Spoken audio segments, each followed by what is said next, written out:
Astrodome in Houston, Texas. This is New York Mets baseball. Tonight, the Mets take on the Houston Astros. Participating advertisers are Budweiser, the king of beers, and proud sponsor of the U.S. Olympic team. For all you do, this Bud's for you. Manufacturers Hanover, the financial source worldwide. Datsun Nissan, builders of high-quality cars and trucks for 50 years. Available at your Datsun dealer. Garcia Vega, its natural leaf wrapper gives you rich tobacco taste. Garcia Vega, still an honest cigar. Express mail service from the post office. We deliver excellence for less. And the Good Olds guys, the Oldsmobile dealers of New York, New Jersey, and Southern Connecticut. Pitching for the New York Mets tonight, Sid Fernandez, his New York Met debut, 6-5 and a 2.47 ERA at Tidewater this year. For the Astros, it's Mike Scott, the former Met, 4-6 and a 4.65 ERA. Well, hi, everybody. I'm Ralph Kiner, along with Tim McCarver and Steve Zabriskie, inside at the Astrodome. Outside, the temperature in the middle 90s, but inside, perfect for baseball as the Mets take on Houston for the fourth time this year. The Mets have won all three games here in the Astrodome and looking for a three-game sweep. Mets in first place, and today they have a young left-hander going for the first time. And it's going to be interesting to see how Sid Fernandez does. He struck out 121 in the International League. He led the International League in strikeouts. He's a strikeout pitcher, throws a high, hard one, and I know the Mets can welcome Sid Fernandez to what is already an excellent pitching staff. And going for Houston will be Mike Scott, a former Met, so a couple of Mets in the ballpark here tonight. Right now we're getting set for our national anthem. We have the color guard marching out to the pitcher's mound area, and very shortly we will have the national anthem. Presenting the lineup guards for the New York Mets. Mets come into the action with a record of 50-35. Houston with a record of 43-48. Mets are one game up in the Cubs, with the Cubs losing today. Houston 10 games back there in fourth place. The umpires for the game tonight: Randy Marsh behind home plate, Paul Runge, the umpire at first base, Dave Pallone, the umpire at second base, and Bob Engel, the umpire at third. And that is the newcomer, Sid Fernandez, taking his warm-up pitches for Mel Stoudemire and the New York Mets. Fernandez brought up from Tidewater. He was leading the International League in strikeouts there. He had a record going of 6 wins and 5 losses. Defensively for Houston, Cabell, Doran, Reynolds, and Garner in the infield. In the outfield, it's Cruz, Bass, and Poole. Mark Bailey, the catcher, and on the mound, former Met, Mike Scott with a record of 4-6. He has an earned run average of 4.65. He has walked 28, struck out 43 in 91 innings. Mike Scott going for Houston.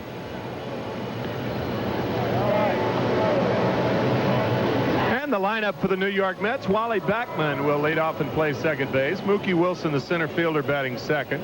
Keith Hernandez will be at first base and hit third. Darryl Strawberry in right, batting fourth. George Foster has been swinging the bat well lately, the left fielder, batting fifth. Hubie Brooks, the third baseman, batting sixth. Mike Fitzgerald will be behind the plate tonight and bat seventh. Ron Gardenhire, the shortstop, batting eighth. And Sid Fernandez, the pitcher, batting ninth.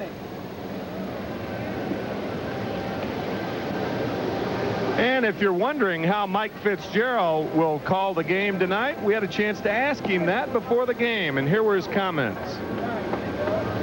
Well, to tell you the truth, Timmy, we're going to throw all fastballs at him pretty much. We're going to go at him hard with Sid's fastball. He's got a great fastball. And if that doesn't work, we might throw a few breaking balls, but pretty much we're going to go at him hard with the fastball. So Mike Fitzgerald, who will have the distinction of catching Fernandez in his first shot here for the Mets. He has appeared in the major leagues with the Dodgers. He has a record of 0-1 while pitching for Los Angeles last year. And for the Mets, it'll be Wally Backman to lead off. Backman batting at .282 for the year, no home runs, 12 runs batted in. He is batting .286 against Houston pitching this year with 6 hits and 21 times up. This time last year, the Mets had a record of 31-54. They were in 6th place, 13 games out of first. The first pitch of the game, a fastball by Mike Scott. Backman batting .329, 26 hits in his last 79 times up in his last 21 ball games. And that's ball 2. Mets won only 27 games on the road last year, 27 and 53. And this year they've already run 125, and we have 3 months left in the season. And Mookie Wilson on deck, as you saw. There's a strike call. It's 2-1. Mets on the road this year, the #1 club with a record of 25 and 15. And the fastball fouled away. 2 balls, 2 strikes. In the month of July, the Mets have won 11 and lost 2. In night games, they're #1 in the National League with a record of 37 and 17. In one-run ball games, they are 19 and 9, and they also lead the National League in that department. 2-2 the count. Now 3-2. Mike Scott with a record of 4 and 6, a lifetime record of 28 and 39, a lifetime against the Mets 1 and 3. And the fastball grounded foul. That looked like it was ball 4. Well, it could have, but close enough to swing at. A very close pitch. The one thing you have to do with Mike Scott is make him get the ball down. That ball up has a lot of action on it. Backman has had 32 walks to go with his 71 base hits. And a line drive base hit to left center field. Picked up there by Kelvin Bass, and the Mets have a leadoff base hit from Wally Backman. That is the 17th time this year he has led off the ball game with a base hit. And we said make him get the ball down, and Wally made him get the ball down. A strike, and he rips it to center field. That is Wally Backman's wheelhouse, that low fastball. The high fastball, he can't pull that ball. He hits a lot of them to left field. But the problem with that, when you zero it down to having to throw a hitter that pitch, it's a very tough pitch to get a called strike on. Mookie Wilson's the same way. Tough to throw him a called strike on the outside part of the plate, let her high. Runner going, and the pitch is fouled away. Mark Bailey, the catcher, was out in a hurry to make the throw on that pitch, but the ball fouled off and Backman back to first. So the Mets starting in action right away against Houston. Mets have averaged 3.8 runs per game this year. Houston has averaged 4.1.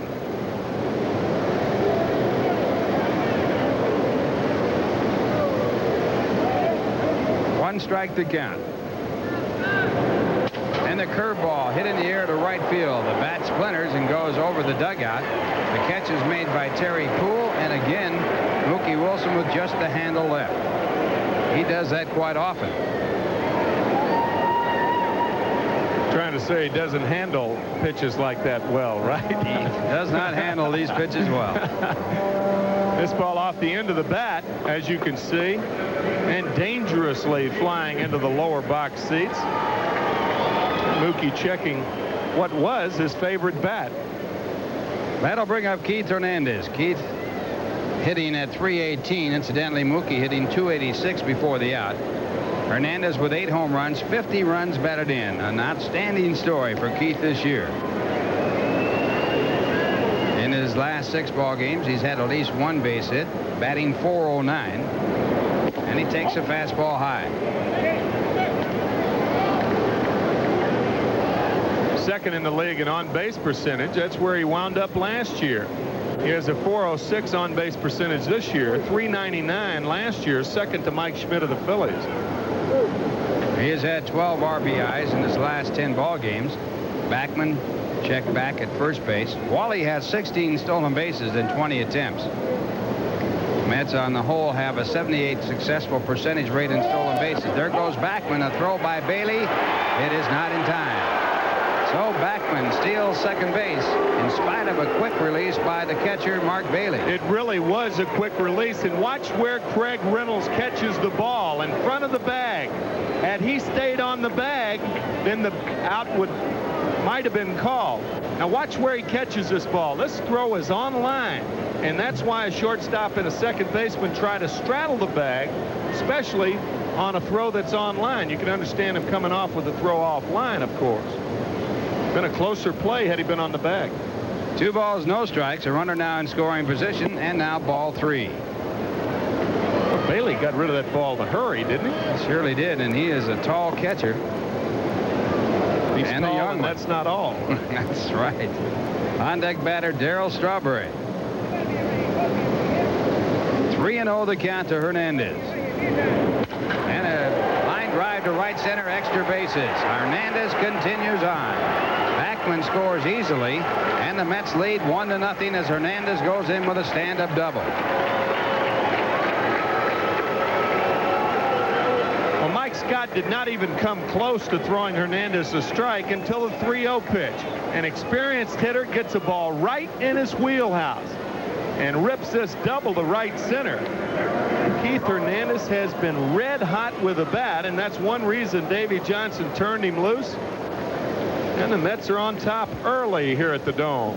That is his 22nd run batted in his last 24 ball games.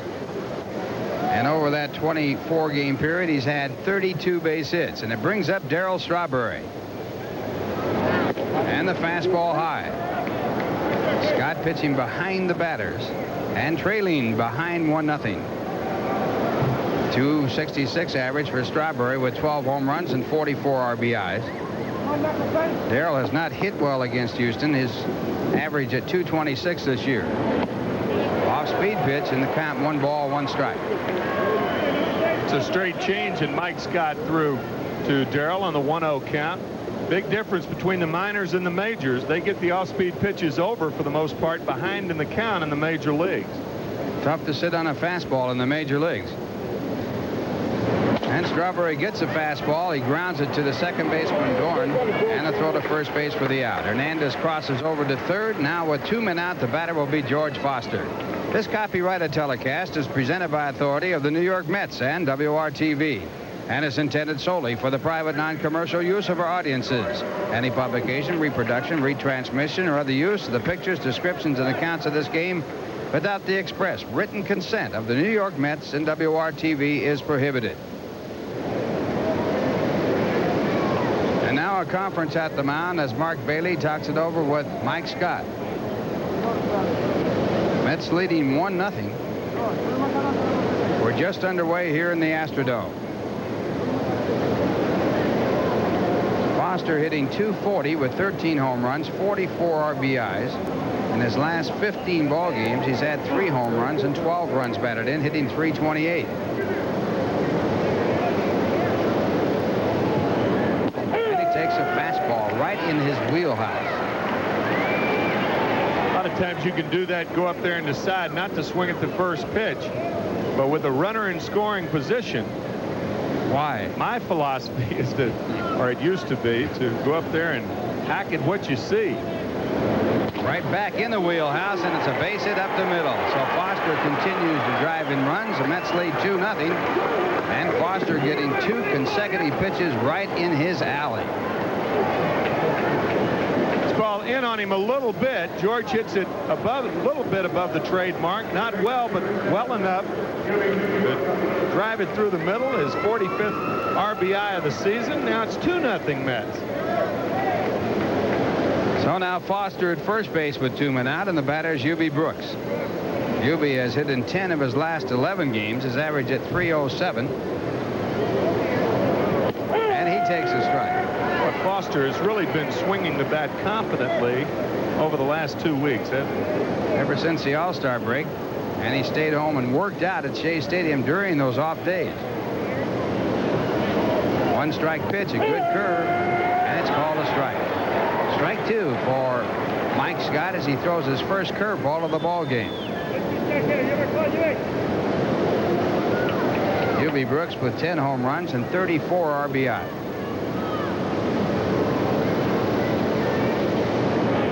Back with a curve, it's chopped out to third. Phil Garner has it. The long throw to first base in time for the out. That retires the side, but the Mets get 2 runs on 3 hits. They leave 1. And the score at the end of 1/2 inning. The Mets 2, the Astros coming up. Now here's Wilson Strawberry in the outfield, Fitzgerald the catcher, and Sid Fernandez in his first start as a New York Met. Fernandez at Tidewater had a record of 6-5, an earned run average of 2.47. He walked 58 and struck out 121 in his stint in AAA ball. And a right-handed hitting lineup with the exception of Terry Poole. As you can see, switch hitter Bill Dorn batting right. will lead it off. Craig Reynolds, of course, he's a left-hander too. He'll bat second and play shortstop. Phil Garner, the third baseman, batting third. Jose Cruz, another left-hander. Got myself, didn't I? Enos Cabell will play first base and bat fifth. Kevin Bass will play center and bat sixth. I knew I had an idea about the Terry Poole, the left-handed hitting right fielder. Mark Bailey, the switch hitter, batting eighth, and Mike Scott, the pitcher, batting ninth. You like that, didn't you? I know Bill You Webb. saw me die over here. I was wondering how you're going to get out of it. You got yourself in, get yourself out. I noticed you went up and went for a cup of coffee when you didn't want no part of it, right? You're on your own, baby. Bill Doran to lead off. The Mets leading 2-0. Doran, the second baseman, batting .306 against the Mets. And Fernandez with his first pitch of fastball. Mets have staked Fernandez to a 2-run lead in this first start for the Mets. As my former colleague Richie Ashburn would say, well, why are there 3 left-handers in the lineup tonight? How can you hit 3 left-handers against Sid Fernandez, right? And back with a fastball, the count 1 ball, 1 strike. Fernandez at Tidewater was in 16 games. He had an earned run average of 2.47. In 102 innings, he struck out 121 batters. That's a good stat. Misses high in the count 2-1. Led the Texas League last year with 209 strikeouts, the most valuable player in the Texas League, pitching for San Antonio. San Antonio Dodger Farm Club. He was 13-4 there. And again, a fastball, 3-1. Doran in his last 22 games has batted .402 with 35 base hits. One of the few batters that chokes the bat. Fastball bounced to the second base side. Wally Backman has it. So Fernandez retires his first batter for the Mets.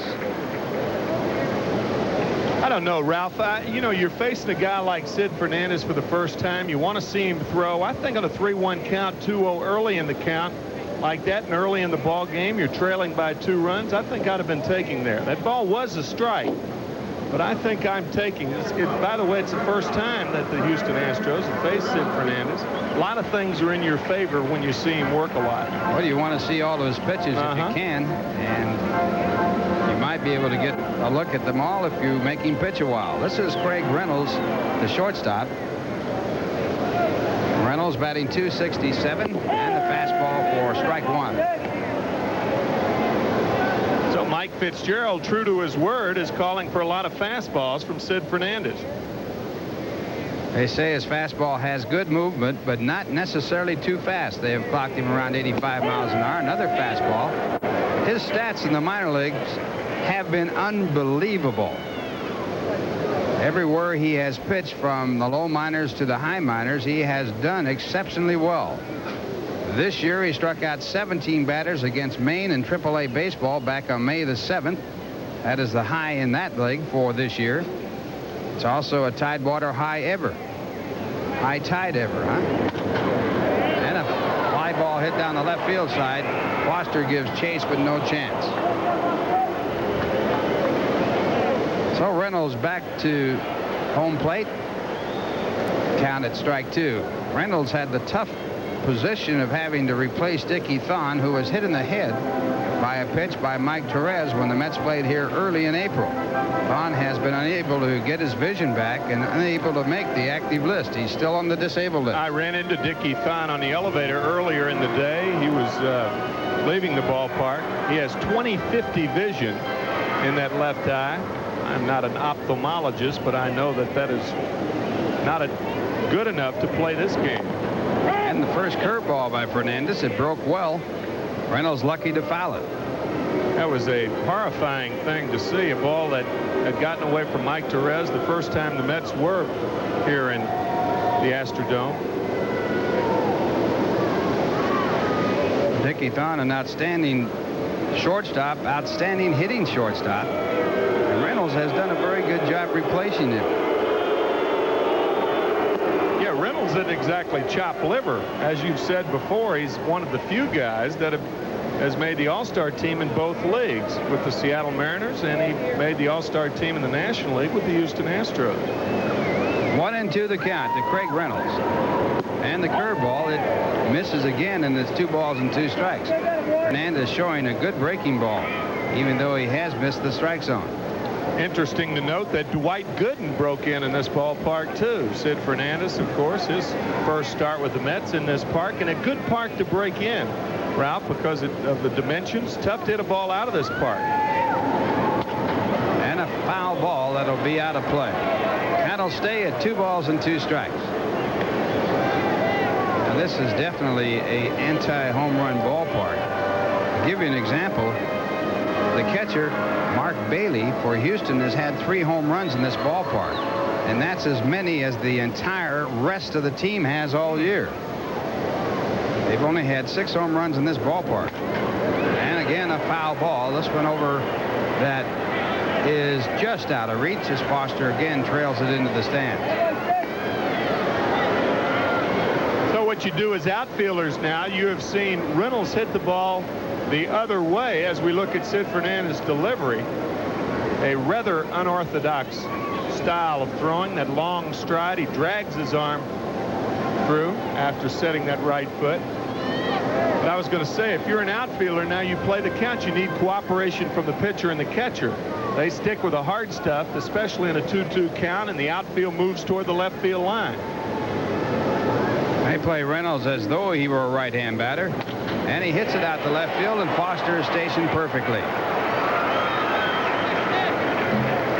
So 2 men away. Fernandez getting his first 2 batters. Now he'll try the veteran Phil Garner. Garner having a very off year, hitting at .247, 1 home run, 18 runs batted in. He has been up only 16 times against the Mets this year. And in the 16 at-bats, he has picked up 4 base hits.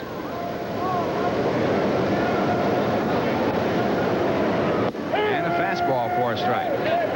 Interestingly, Ralph, we talked about Reynolds being on the All-Star team in 2 different leagues. Phil Garner, the other Houston Astro, also with the Oakland A's and with the Pittsburgh Pirates on the All-Star team. Another fastball. It's out of the strike zone. 1 ball, 1 strike. Garner, a man known for being a very aggressive ball player, came to Houston from Pittsburgh for Johnny Ray. And a good fastball. It's 1-2.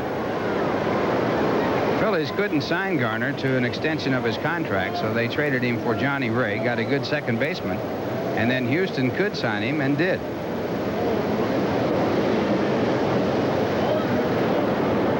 Curveball, strike 3. So Phil Garner fooled by the curveball, and Fernandez works a perfect inning, striking out 1. And the score at the end of 1, the Mets 2, the Astros.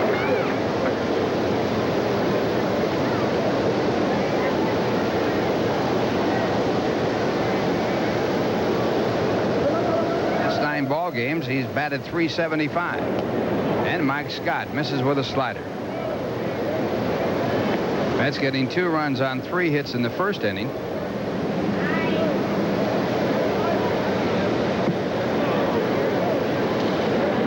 And the fastball hit on the line to the third baseman Phil Garner. Broken bat line drive.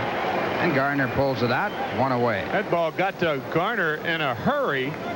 And as you said, it was a broken bat line drive, but hardly hit also. That'll bring up Ron Gardenhire.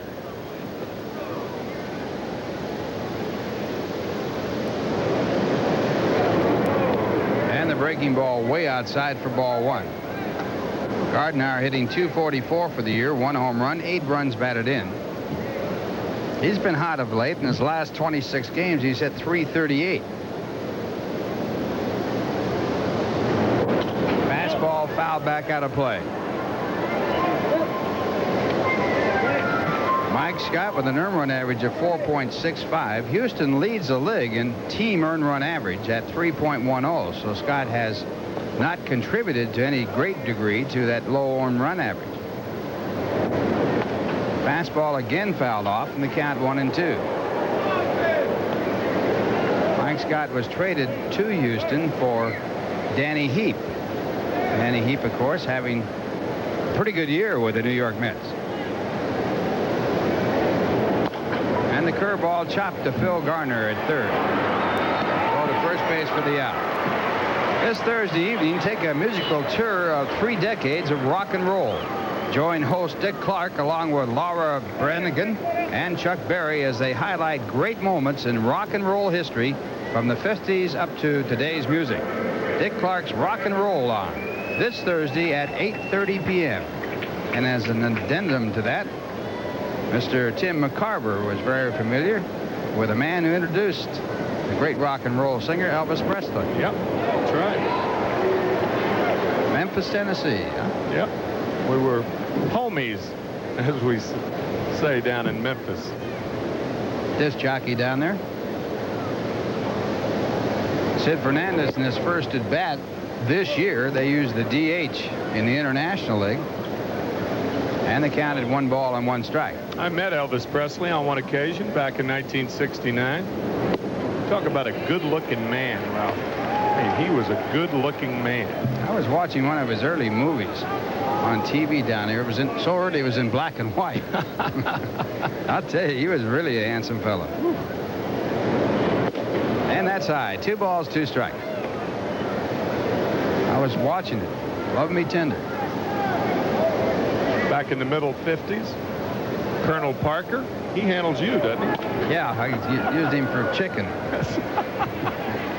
There's a ground ball to the first base side. And the side retired in order. And the score at the end of 1.5 innings, the Mets 2 and the Astros nothing. Now here's a word from the good olds guy. You know, one of the best things about being an ex-big leaguer is getting freebies to the game. Call the front office, bingo. And once these fans recognize me, I probably won't even have to pay for my light beer from Miller. Down it, rock! I love them. These fans know I drink light because it's less filling and it tastes great. Good seats, huh? You're in the wrong seat, buddy. Come on. Oh, I must be in the front row. Come on. Light beer from Miller. Everything you always wanted in a beer, and less. Good seats, hey, buddy? He missed the tag! He missed the tag! The bottom of the second, and today, the anniversary of the launching of the astronauts for landing on the moon. And the Mets were in Montreal when they landed on the moon. We were held over at the airport and got a chance to watch that whole operation. Unfortunately, we got to watch it from the airport. Got into New York about 4 o'clock in the morning, but what a thrill that was. Apollo 11 in 1969. And, of course, 1969, the year the Mets won the National League Championship and the World Series. Do you think there's a correlation there?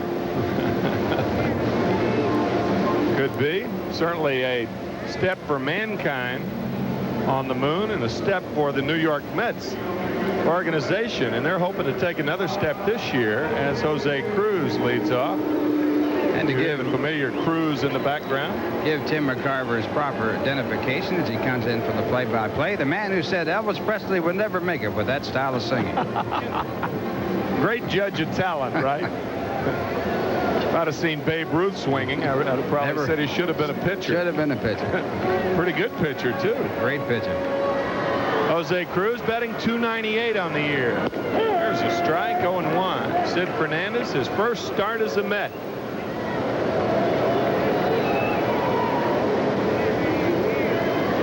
Cruz, a perennial 300 hitter. Swinging him, and a foul tip. 0-2. Well, you just can't be any hotter than Jose Cruz. He was the player of the month of June. And here in July, he's still tearing it up. In his last 21 games, he's batted .482. Curveball inside, 1-2. Some kind of numbers, and Sid Fernandez's number is interesting also, speaking of numbers. That's the first time the Mets have used number 50. Fastball outside, 2-2.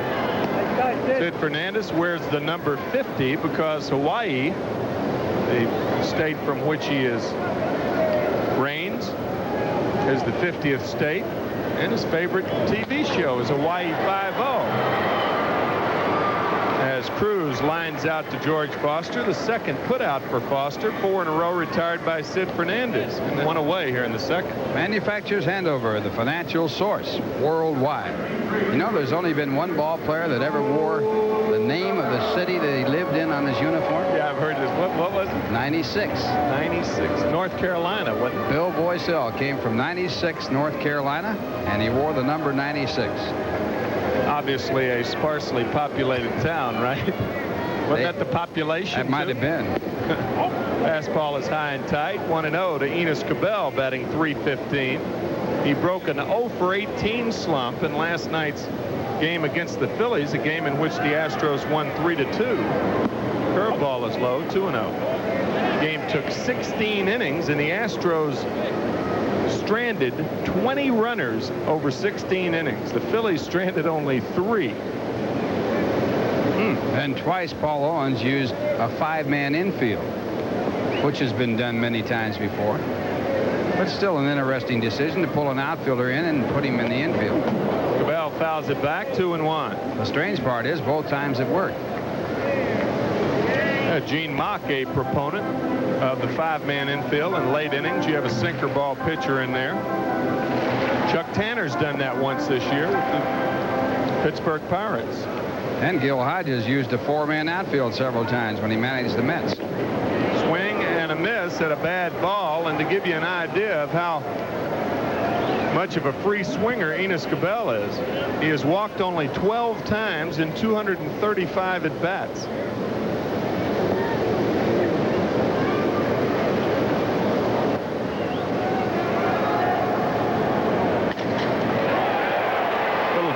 Job out to second base, and Wally Backman makes the catch. 2 away.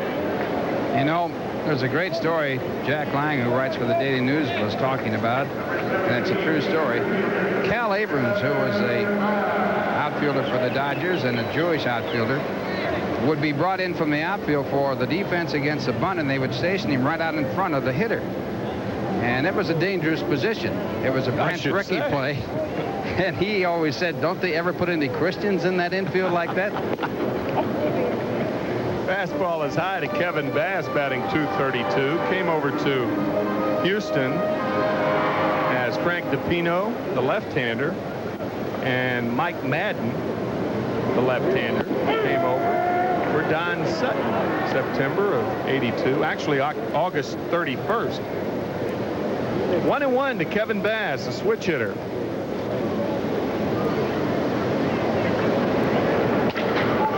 Drive, base hit, left field. The first hit for the Astros. Foster went down to one knee. He fielded it nicely and holds Bass to a single. And here is Bass coming up with the first hit. It's off a fastball. And Bass coming up with a hard hit line drive to left field. He was married last year in San Francisco after a day game. He got married on June 15th. That's the trading deadline. You think that had anything to do with it? Celebrate your anniversary on the trading deadline? Terry Poole, the batter. Terry batting .309. Fine ball player. 3 home runs, 29 RBIs, batting .292 against the Mets, from Melville, Saskatchewan. Did not play high school ball up in Canada.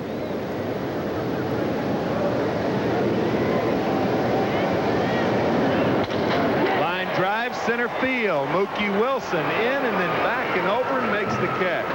Poole hit it well, but at Wilson. No runs, 1 hit, no errors, and 1 left in the second. And after 2, the Mets have the lead here in the Dome. Top of the order for the New York Mets. Here in the top of the 3rd inning, Wally Backman led off the action in the first, an inning in which the Mets scored twice. Base hit up the middle on a 3-2 pitch. He scored a run, batting .290 against the Astros this year. Fastball is low. Other National League scores: Pittsburgh, seeking their 6th in a row, are leading the Dodgers in the top of the 6th, 4-1. Phillies over Cincinnati 5-1, bottom of the 6th. Foul back, 1-1. And Ralph, as you alluded to those Cubs today, they lost behind Dick Ruthven 4-0. San Diego, Mark Thurman won that game, I believe. Correct. So the Mets technically lead the Cubs by a game right now. If they can win this game, it'll be back to a game and a half. Jams him with a fastball, and Reynolds can't make the play. Just out of the reach of Garner. It's got to be scored a base hit, the second of the night for Wally Backman. Well, here's a pitch that's really hard to handle. Got him in tight. And the conventional inside-out swing. Reynolds over to backhanded, but against Backman's speed, even if he had held onto the ball, he could not have thrown him out.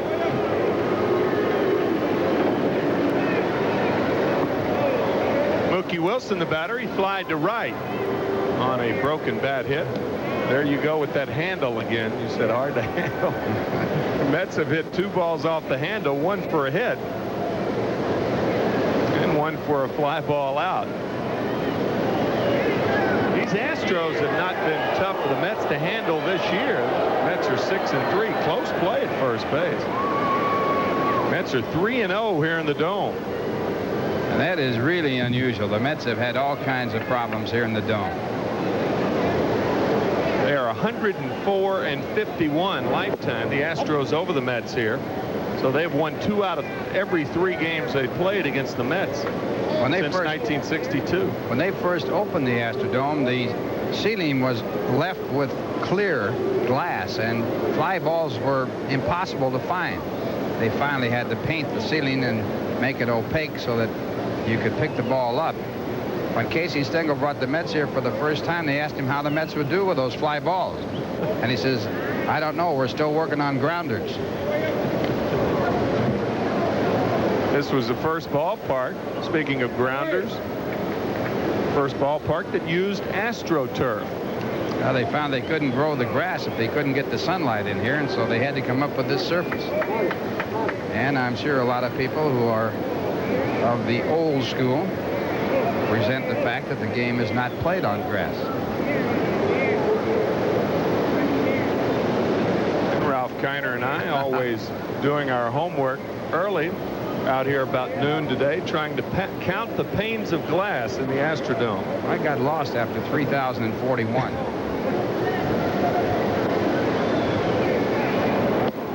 There's a strike, 1-1. There are, I think there are about 3,600 panes of glass here. That's a lot of pane of glass. And don't say that too quickly either. 1-1 to Wilson. Another throw, and they get him. Wally Backman picked off of first base. An outstanding pickoff move by Mike Scott. 1 away. Well, the Mets should know that Scott has a great move. He was with the Mets, had that good move as a New York Met. And right here, Backman can't get the hand in ahead of the tag by Cabell. Cabell looking for the call, and he got it. 1-1 pitch to Wilson. Is inside, 2-1.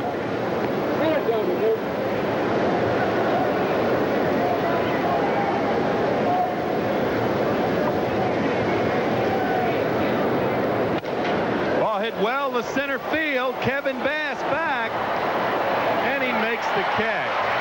Mookie Wilson hit one to deep center field, 400 feet straight away, and Bass makes a nice play. And Bass here got a little twisted as he went back for the ball, but got straightened out at the end there and comes up with a good catch. Here he's looking at the ball over his right shoulder. The ball had tailed over there to his right side, and now he backs into it. Well, tomorrow on the 4 o'clock movie, a controversial presidential appointment leads to an excellent drama on both the dirt and dignity of political life. Henry Fonda heads an all-star cast in Advise and Consent. Don't miss the conclusion to this classic tomorrow at 4 o'clock right here on Channel 9. And Keith Hernandez, the batter. And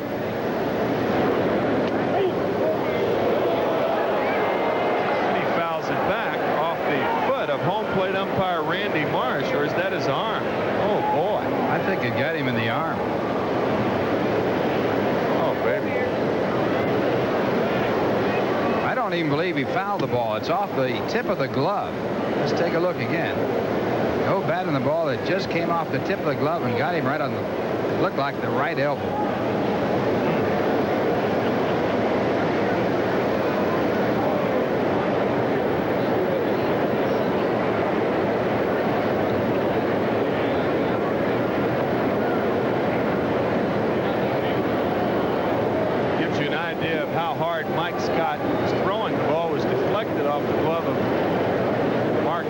catcher.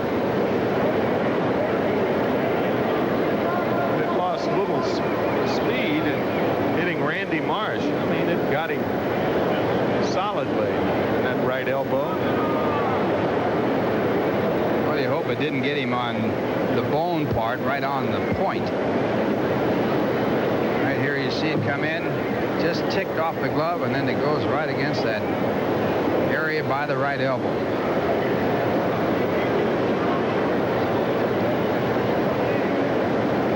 Tell you, that is a tough job.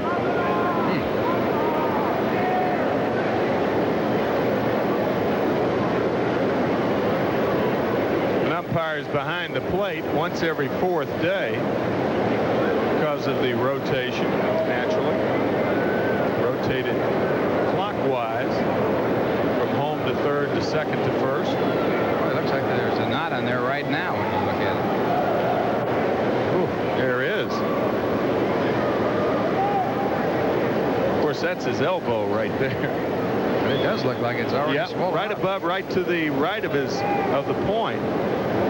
It certainly does. Going to have a tough time calling strikes if he stays in the ball. But that would be a good sign, because I would think that that's more muscle there, Ralph, away from the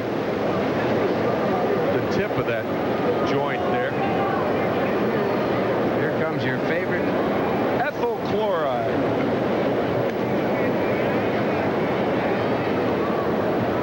It looks like it got him off of the elbow point, above it, so that could be More in the muscle, good. Huh? Toward the bicep.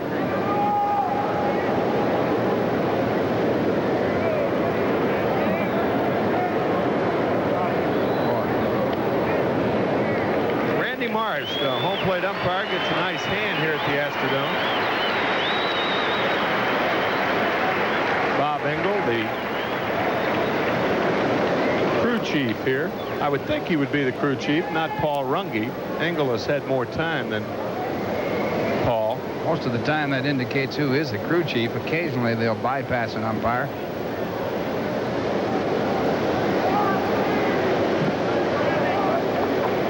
Crew chief is the guy who makes the decisions about rainouts, when to bring the tarp out. Oh, he's having trouble putting his cap on.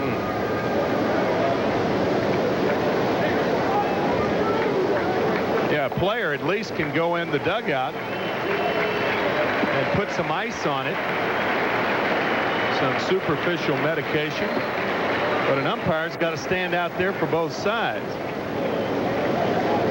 So Randy's all right. Gonna have a sore right arm tomorrow. Doesn't appear to have anything broken, because I wouldn't imagine he could withstand the pain. So the count 1-0 to Hernandez, 2-0, top of the third, 2 out, nobody on here at the Astrodome in Houston. Fastball is high. You think that might mar the decisions that Randy Marsh might have behind home plate? No, I think he'd put up a strike sign with his left arm if he had to. I've seen that happen. Or just call him loudly enough. He hadn't been tested yet. 2 balls in a row since the ball got away from Bailey. 3-0 to Hernandez, the same count in which he hit the double the last time up. This one's high, and Hernandez walks on 4 straight balls. Well, I was really referring to, since he got hit by that deflected ball, would he have a tendency to pull off back there? Maybe on a ball that's close or a ball inside? If he's normal, he'll flinch a little bit, I believe. 51st walk for Keith Hernandez this year. Keith 1 for 1 with an RBI, and on base now with 2 out. Here's Strawberry. Farrell fouls this one back. He grounded to second his first time up. There's one indication right there. He did not throw that ball back to the pitcher, which umpires normally do. He gave it to the catcher. He took a shot. Hernandez, a mild threat to run at first base. He has stolen twice. He's been caught twice. His best year for stolen bases, 19 and 79. 1-1.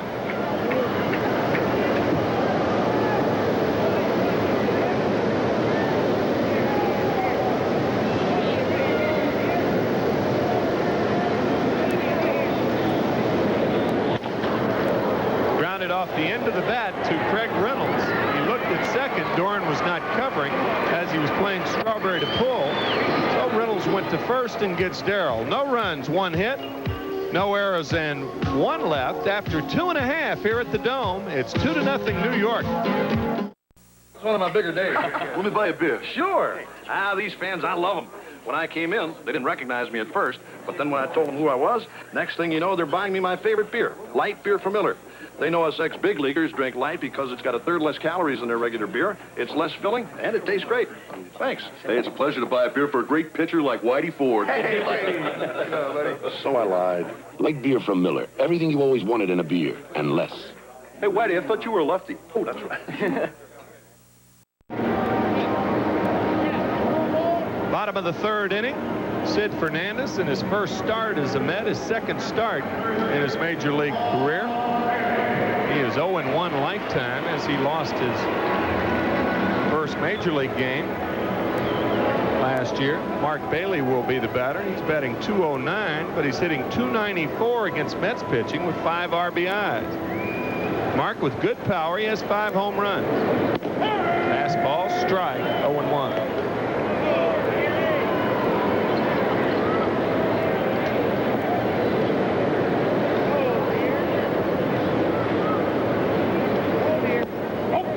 Curveball outside. We haven't seen that highly touted Sid Fernandez changeup yet.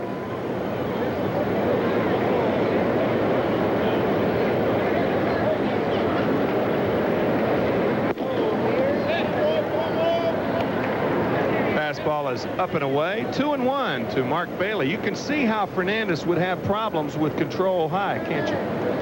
He has a very peculiar stride. He has a very long stride. Fastball misses in. 3-1. He's from Hawaii, as Tim pointed out, for the number 50, the 50th state. The Mets traded Carlos Diaz, who also is from Hawaii, to the Dodgers, along with Bob Baylor, to get Fernandez.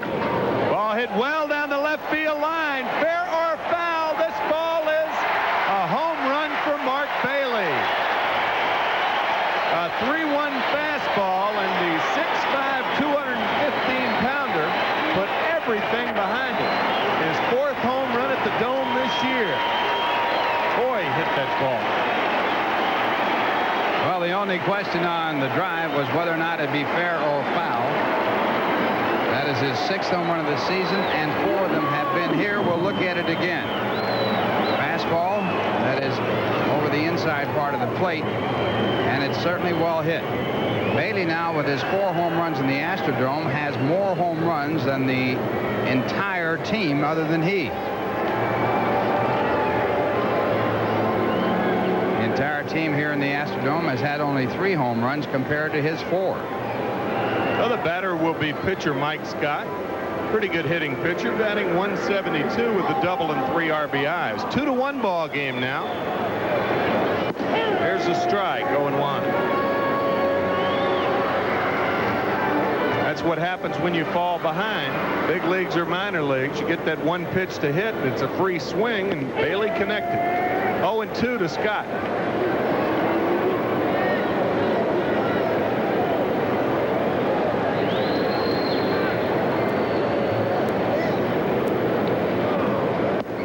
Swing and a miss, he got him. 2nd strikeout for Sid Fernandez, and 1 away. Top of the order, as Bill Doran, who grounded out to 2nd, will be the batter.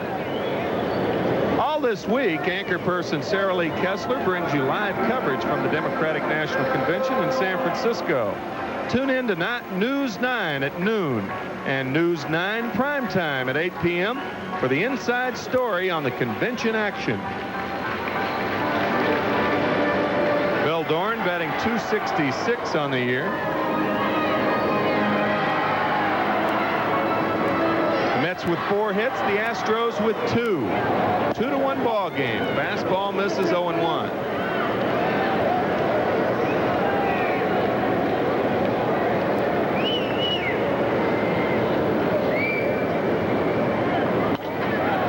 Doran fouls it back, 1-1.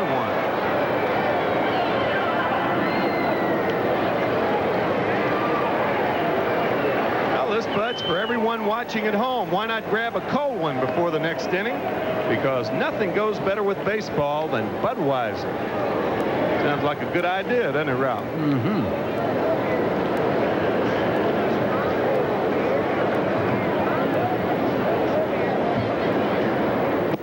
Good breaking ball, but a tie, 2-1. Well, Mike Schmidt has hit his 18th home run for the Phillies. They now lead 7-2 over Cincinnati. Mike had a home run last night. It's 5th Astrodome home run as this ball is lifted to center. Mookie Wilson back, and they're 2 away.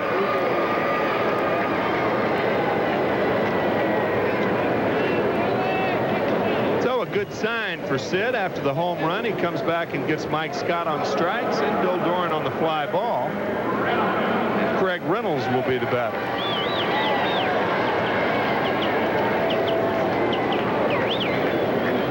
Craig Reynolds 0 for 1. Fly to left field, first time up. Batting .266. Make that .245 as he takes a fastball inside. 1 away, or 1-0.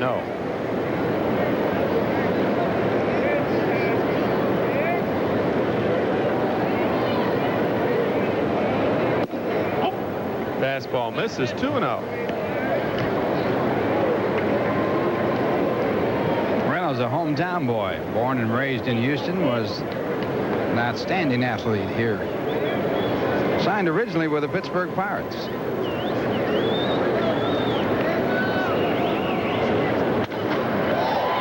Fly ball lifted to right center field. Darryl Strawberry there, and he makes the catch. So after the home run by Bailey, Fernandez comes back and he gets 3 Astros in order.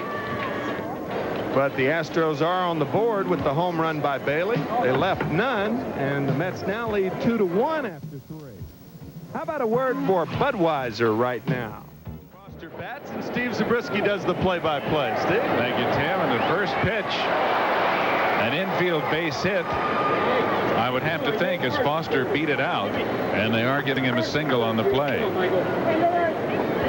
George had a single to center his first time up. Well, Craig Reynolds had to go to his right, but in fairness to Mike Scott, George Foster does not run that well, and had a good throw been made, they would have had him. But I'm glad to see George get a base hit on it. George is 2 for 2.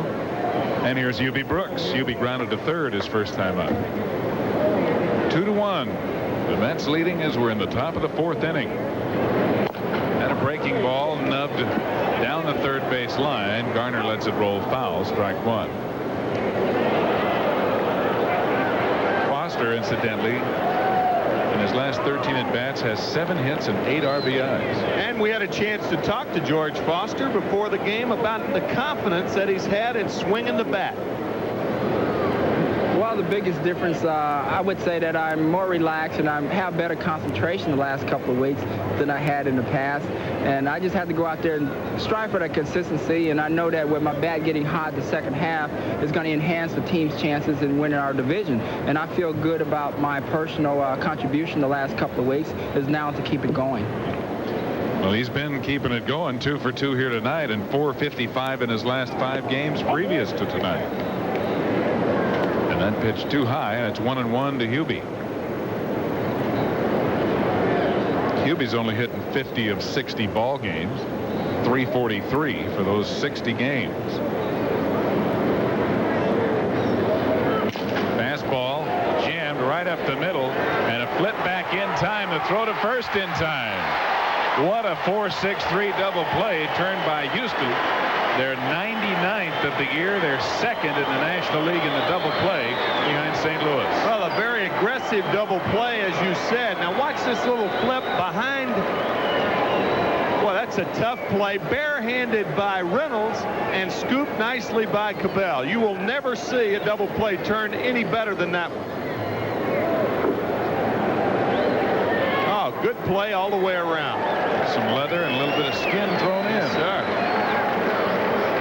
Bill Doran, who started it at second base. So 2 out for Mike Fitzgerald, who lined one right at Phil Garner, the third baseman, back in the 2nd inning. It's high, ball 1.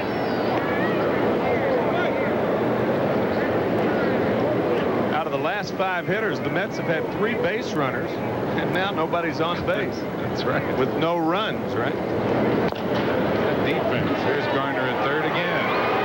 Guns him out, and after a leadoff single, an easy inning for Mike Scott. 1 hit, but nobody left. It's still 2-1 New York in the middle of the 4th. We'll be back to the Dome after this word from the good old Garner, Jose Cruz, and Enos Cabell for the Houston Astros against Sid Fernandez of the Mets, as we go to the bottom of the 4th inning with the Mets holding a 2-1 lead. Garner struck out his first time up, one of 2 that Fernandez has recorded. Fernandez, incidentally, actually made his major league debut against these Houston Astros last year in relief. He pitched 3 innings and struck out 5 in that relief appearance.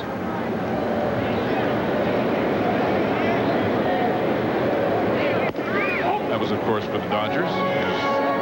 Ball 1 is outside.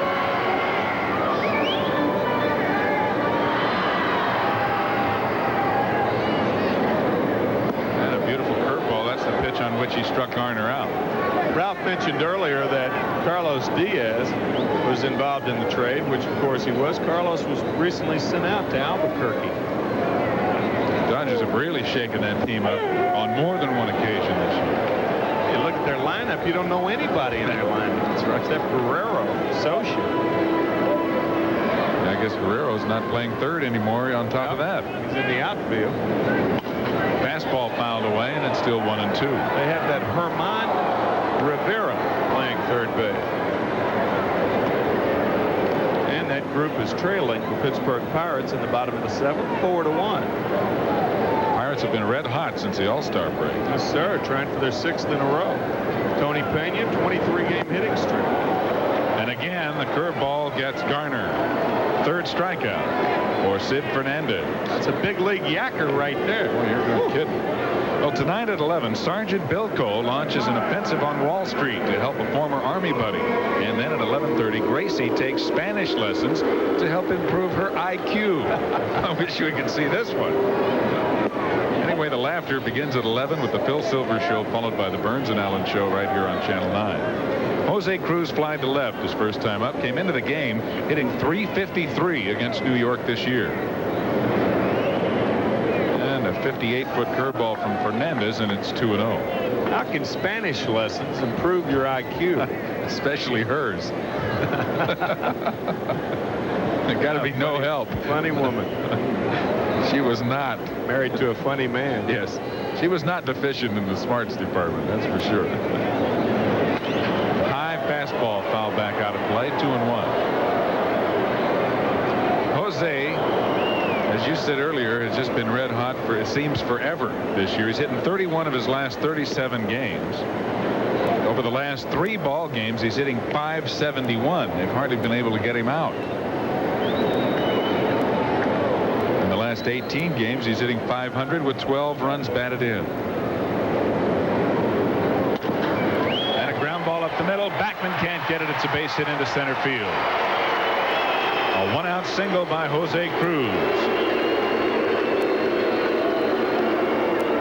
Fastball on a 2-1 count. And even had Backman come up with this ball, no chance to get Cruz, who runs very, very well. 3rd hit for Houston off Fernandez. And Cruz, a threat to run at first base with Enos Cabell, the batter.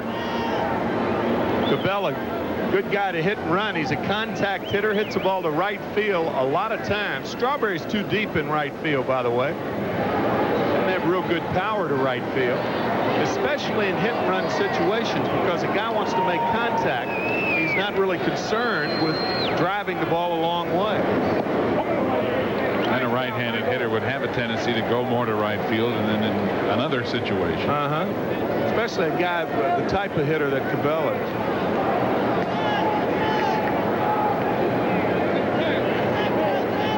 Ball 1 to him as he checks things out with third base coach Dennis Menke.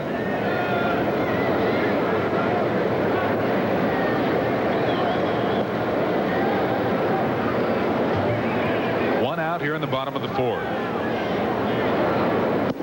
Fastball is low. 2 balls, no strikes.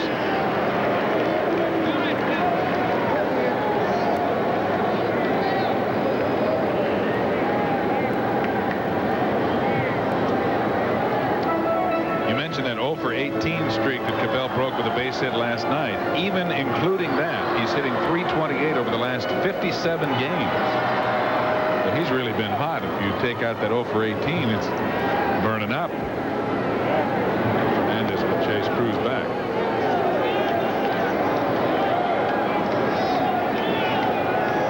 Gene Garber has now relieved Rick Camp up in Montreal. The Expos leading 3-1 after 7.5 over the Atlanta Braves.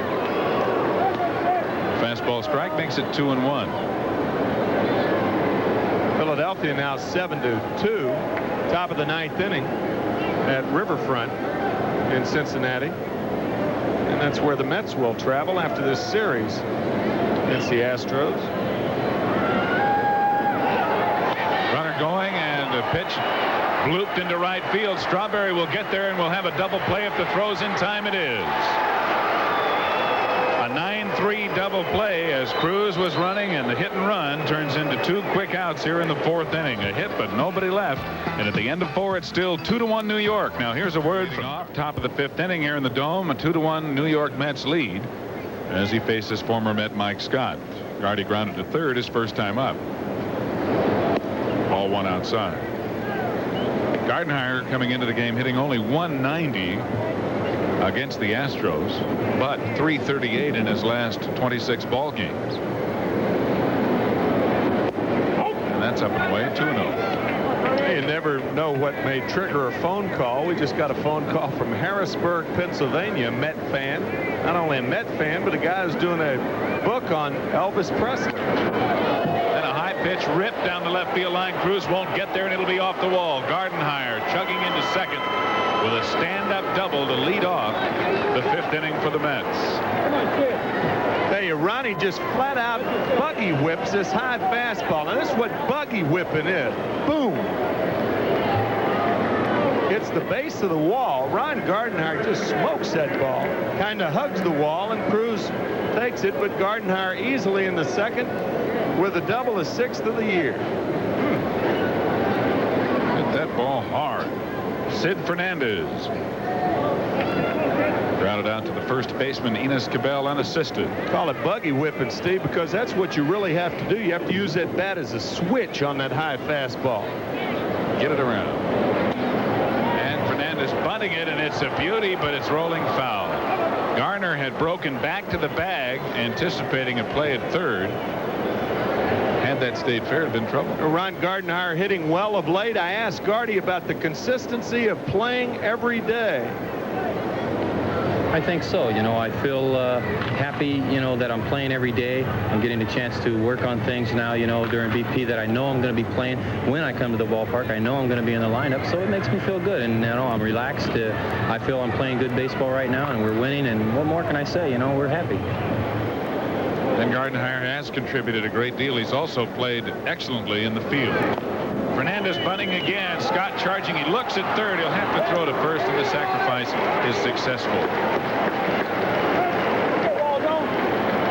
Not a bad job for a fellow with his first bunted tip to the 1984 season. Sid Fernandez, of course, they use the DH in AAA ball. Scott looks at third, but he has plenty of time to get Sid Fernandez, but Sid does the job. Good job. And Wally Backman will take his time to allow Fernandez to spend a moment in the dugout. Wally is 2 for 2. He's singled to left center, stolen a base, and scored. And he had an infield single in the third, and Houston's going to play their infield in all the way around.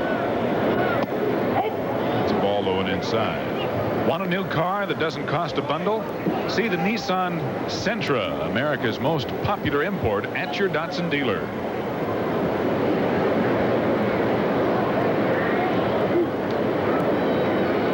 Wally's driven in 9 runs in the last 15 games. He looks at the strike on the outside corner, and it's 1-1. Now, home plate umpire Randy Marsh is calling strikes with his left hand. For you fans who've just joined us, Randy Marsh took quite a shot on that right elbow of his back in the 3rd inning. And is still in the ball game.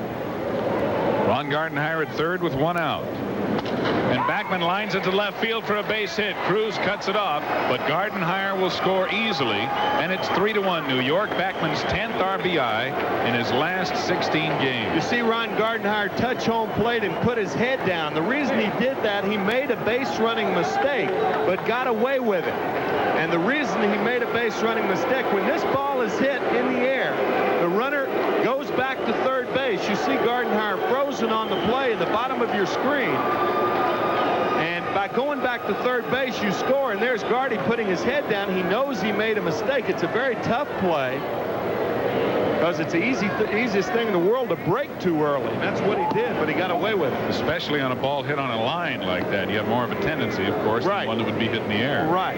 The idea is you go back to the bag. If you're on third base, less than 2 out, go back to the bag anyway, because you're going to score from third base on a ball, whether it falls fair or if the outfielder catches it. Scott chases Backman back. He picked Wally off in the 3rd inning after Backman had singled. Mookie Wilson batting, has flied out twice, once very deep to center field. And Backman running. And a ground ball through the vacated spot at second. The hit and run works perfectly. Wally's coming around third, and he's going to score. Here goes Mookie for third. And he's in there with a triple. They may give an error on the play as the ball was bobbled in the outfield. Nope, it's a triple and an RBI on the hit and run by Mookie Wilson and Wally Backman. You talk about picking him up and laying him down. Mookie Wilson into the vacated spot with Doran covering.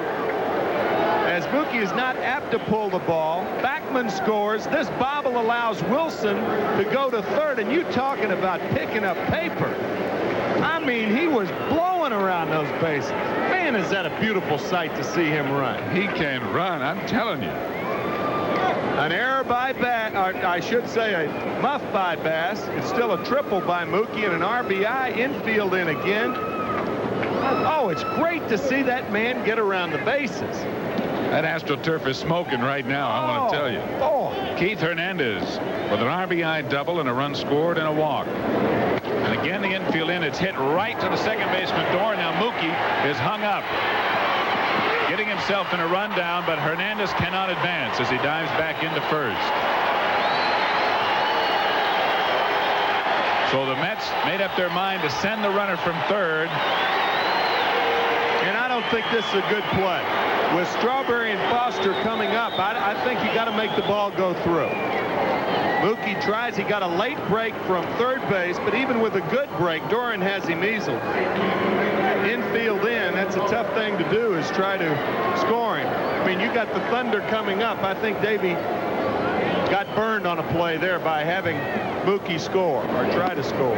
Strawberry, the batter, now with 2 outs, score at 4-2-5, and a fielder's choice for Keith Hernandez.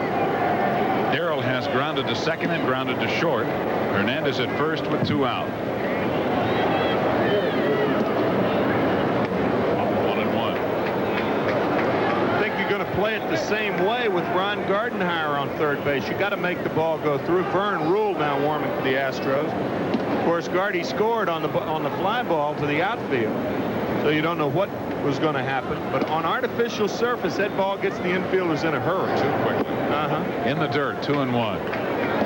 That's the big difference, really. On a grass infield, maybe a ball that's not sharply hit, and with Mookie's speed, you're going to have a tough play for them to make at the plate. But a ball hit that sharply and right at the infielder in, there's just no chance.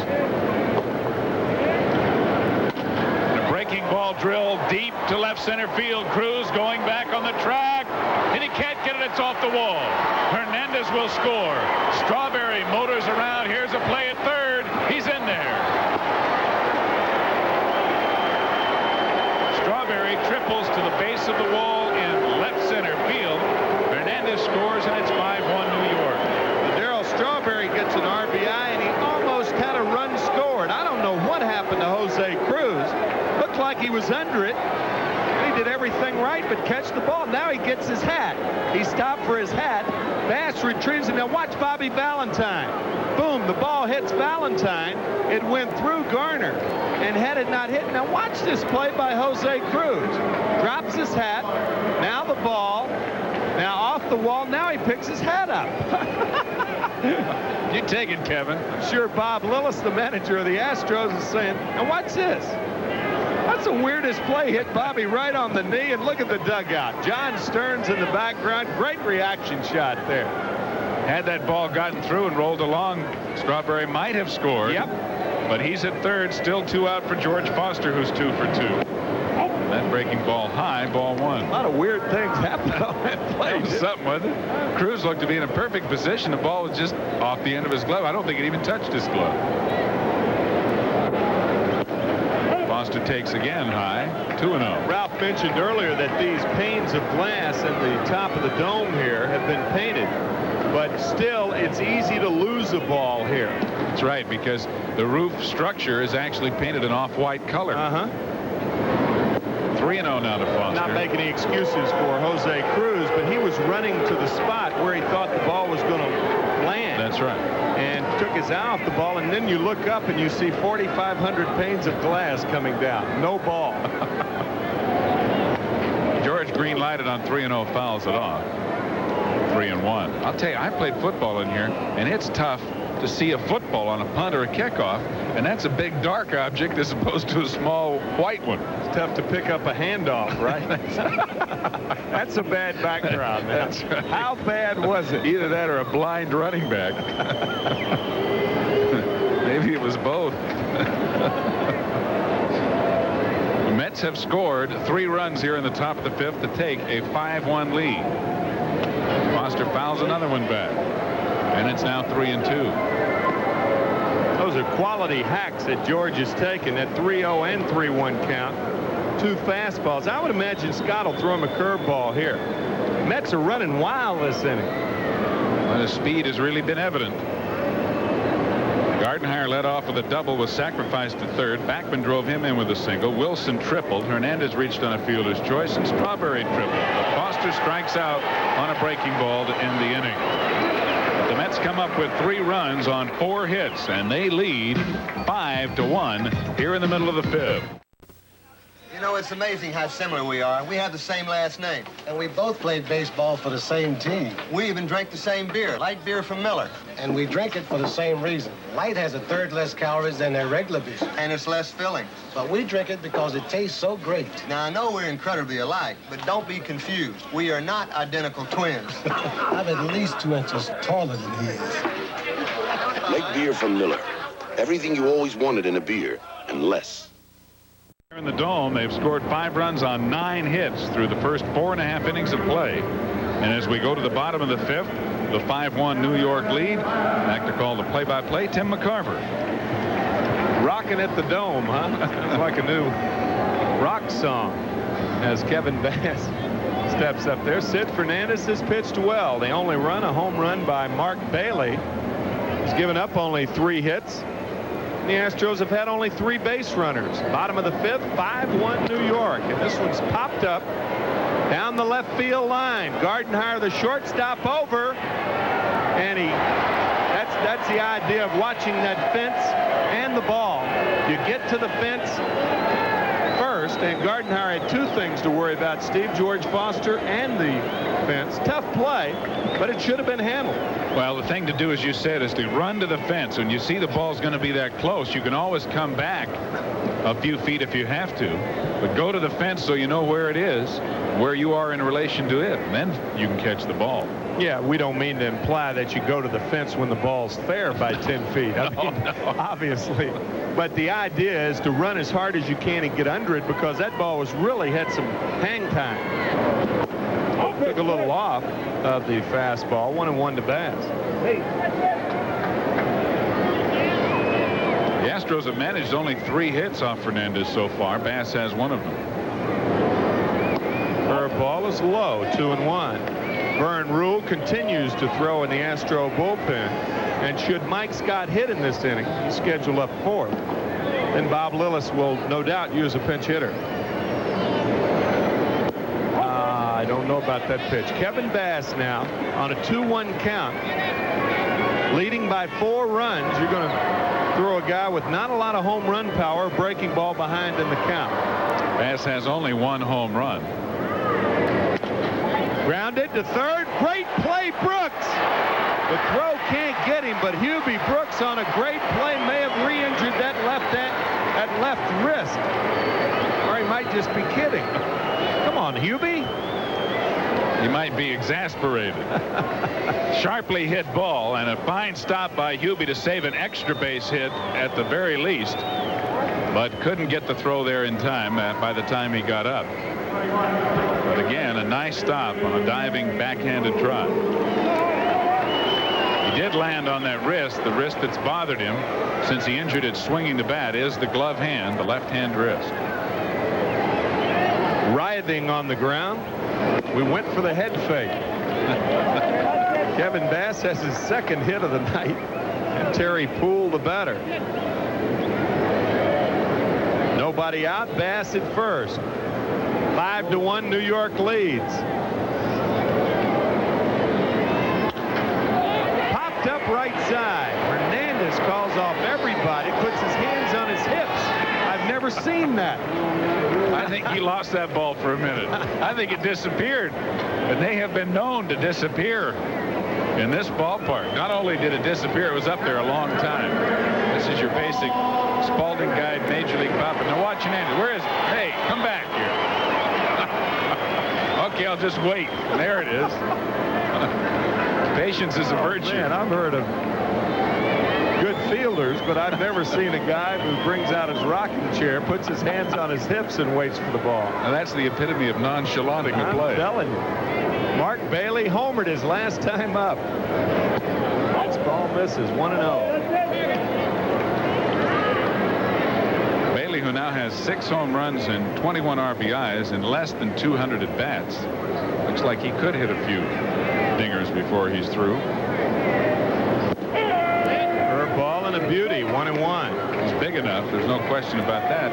And he switch hits, which has to be an advantage. That kind of power. Oh, the beauty of switch hitting. To know that you never have to bail out. You throw to first base. I used to kid Pete Rose about that. How does it feel for 14,000 at bats never to have to bail out? Good fastball there. 1-2 to Mark Bailey. Of course, if you face a guy who throws a screwball like Valenzuela, it might be tough to decide which side to hit from. Interesting point. They say a lot of left-handed screwball pitchers, you should stack your lineup with left-handers. Managers rarely do that, however. It's 2-2 to Bailey.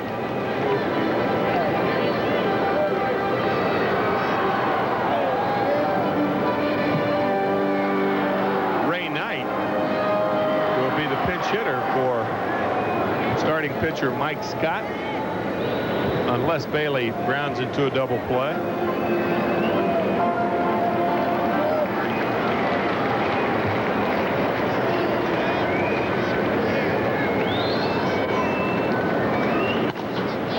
Line drive to right field. Darryl Strawberry there, so Bailey hit it hard.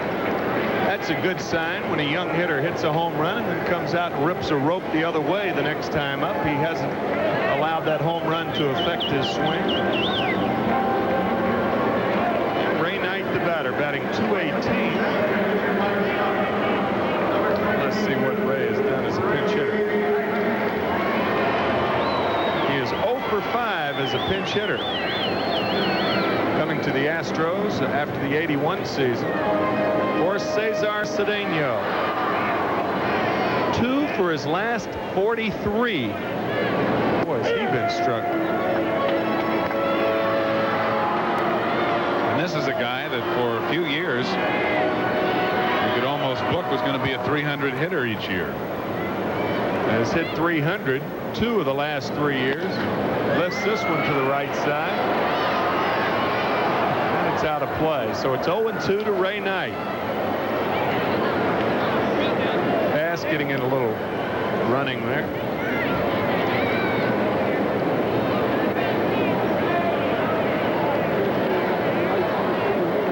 Ray Knight makes his home in Albany, Georgia. One of his big hobbies is quail hunting. He is quite a hunter. Fastball the way. Still 0-2. Ray, of course, well chronicled that he is the husband of Nancy Lopez Knight. Just had a child last year.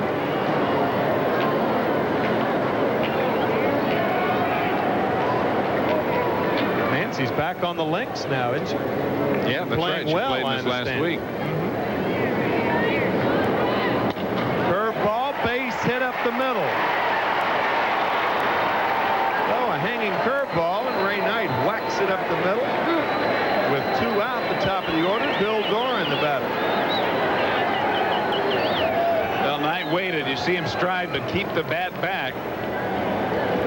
And that curveball hanging right up there, slapped it into center field.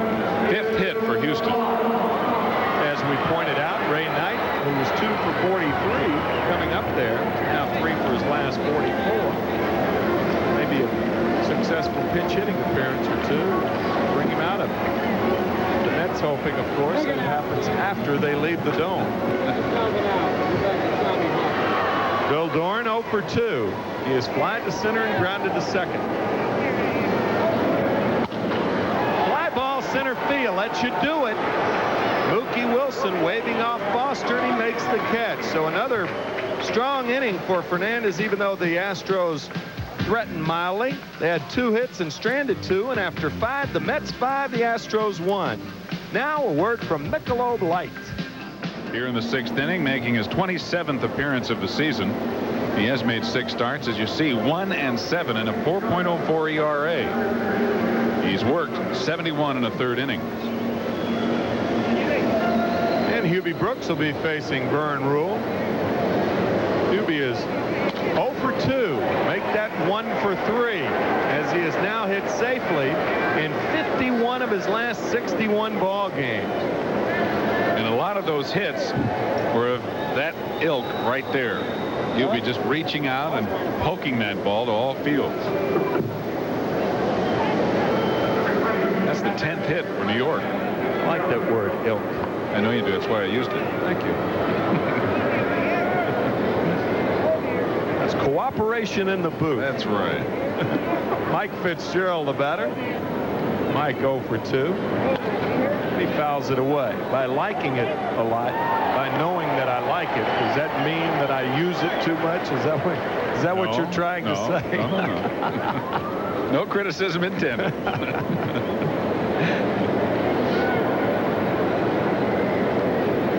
0-1 to Fitzgerald.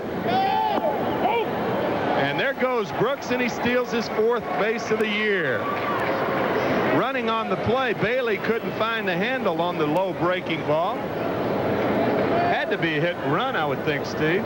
I would think so, too. Mike Fitzgerald gave it kind of a half-hearted swing. Hubie ordinarily does not steal, but he's at second base now with nobody out. And Mike could be trying to take one shot at right field to move Brooks who was at second, move him over to third base with 1 out. Check swing. I doubt that that's what he had in mind, to check swing him to third. 1 and 2. Usually doesn't work. No. Nobody out. Brooks at second. 5-1 New York. They have 10 hits. The Astros with 5.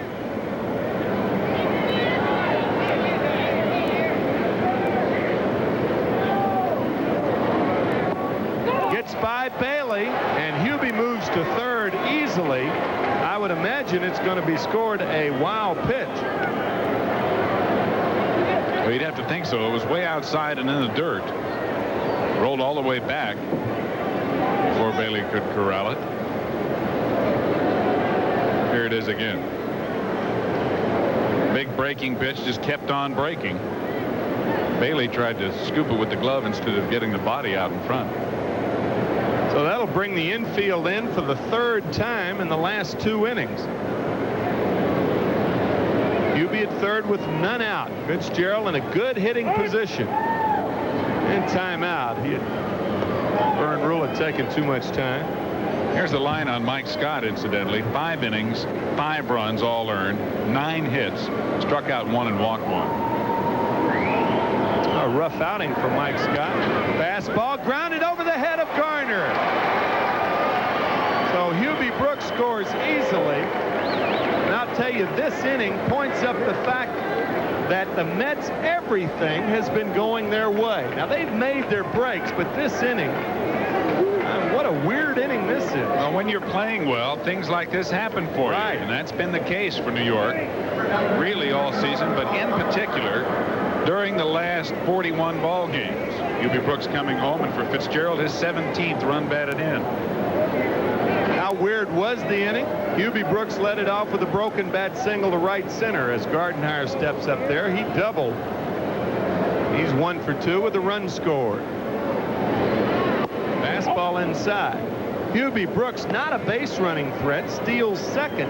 When Bailey can't come up with it, he goes to third on a wild pitch to bring the infield in, and Fitzgerald gets a hit. And if the infield were normal depth, it wouldn't have been a hit. 1-1. That's when things are going well for you. You're right. 6-1 New York lead. But the Mets under Davey Johnson's style of play have made a lot of their own breaks. And this, got that right. The early part of this game and their aggressive base running really pointed that out.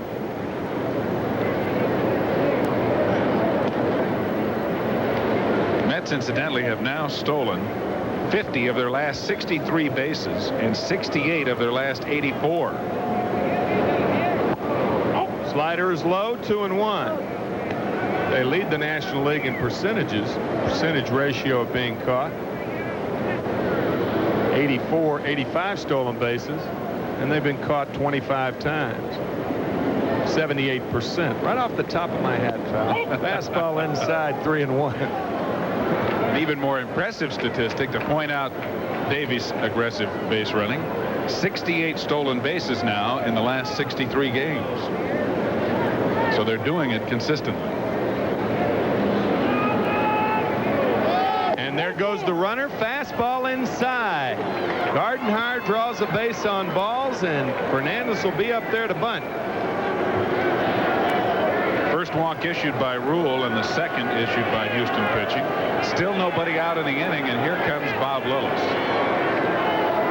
Nope, that's Jerry Walker.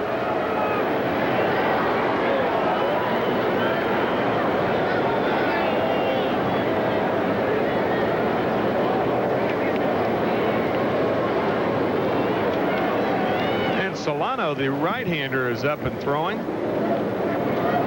Julio Solano. As Jerry Walker, the pitching coach, now talking to Vern Rule. I'll tell you, when Davey gets you on the ropes, he goes to the whip, doesn't he? I'll tell you, heads right for the jugular. Does not let a team up. That's the way the game should be played, and that's why he's done such a good job.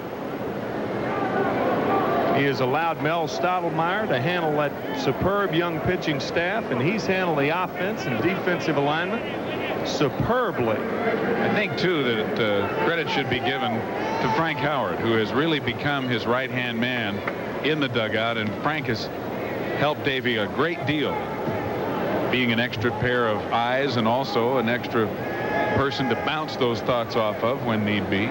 And Bobby Ballantyne, an excellent third base coach, and Bill Robinson's been handling the hitting.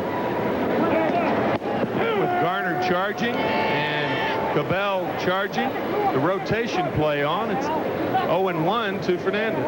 And we can't forget Vern Hoshide getting those bullpenners ready. I tell you, the coaching staff has brought together a very interesting mixture of veterans and young people.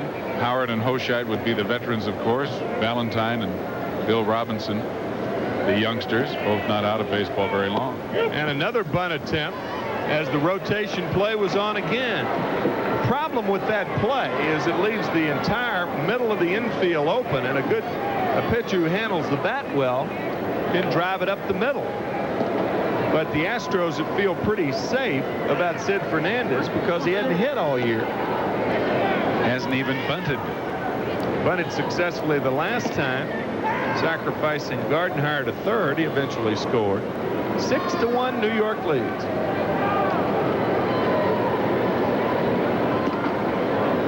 Another bunt attempt, and it's foul. So a strikeout victim is one Sid Fernandez. The first strikeout for Vern Rule, and the second Met to go down.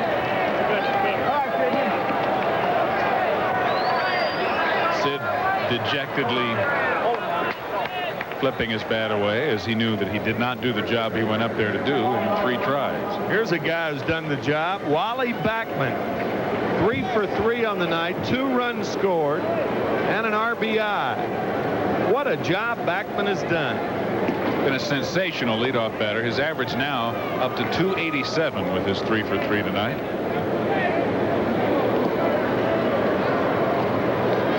There's a strike. You know, Steve, you hate to keep talking in superlatives about this team, but they have been the type of team about which you have to use superlatives. Been doing everything right. Yeah. Won 3 out of 4 in Atlanta. They now lead by 1 as the Cubs lost today 4-0. The Phillies, however, who were trailing by 3.5, won their game in Cincinnati 7-2. Fitzgerald at second, Gardenhire at first, and it's 0-2 to back. The exception as far as doing everything right is concerned for about the last couple of weeks was yesterday's game, in which at times the Mets did not play all that well. You'll get beat occasionally, but even that game was a lot closer than the score indicated. That's right. And those occurrences of erratic play and failing to do the job consistently throughout the lineup have been very rare.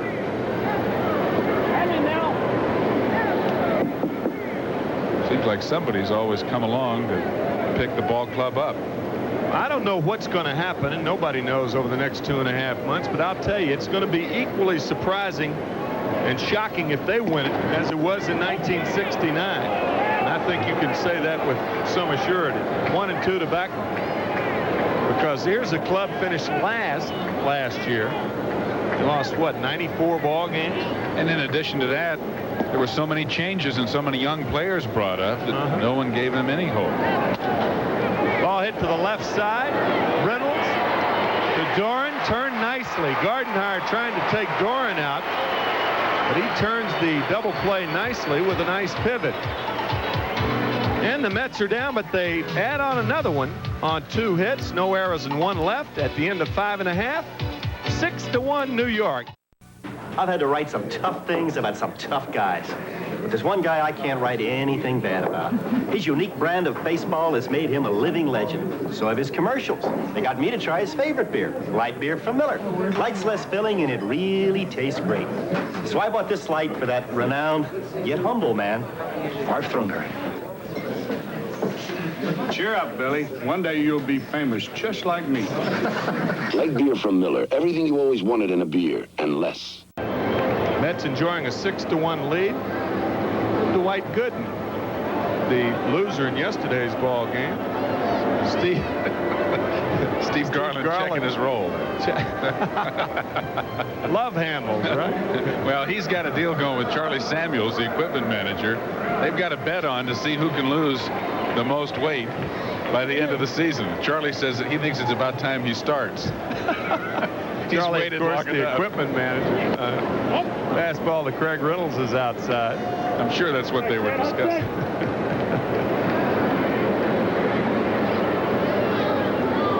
Craig Reynolds is 0 for 2. He has flied out twice, once to right, once to left, as Sid Fernandez trying to win his first major league ball game. Grounded right side, base hit, Craig Reynolds.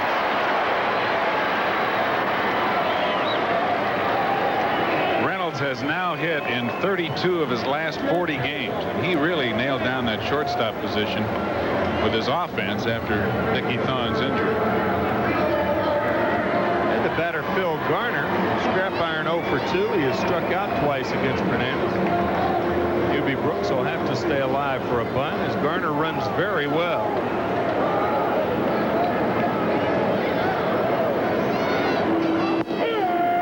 Fastball strike.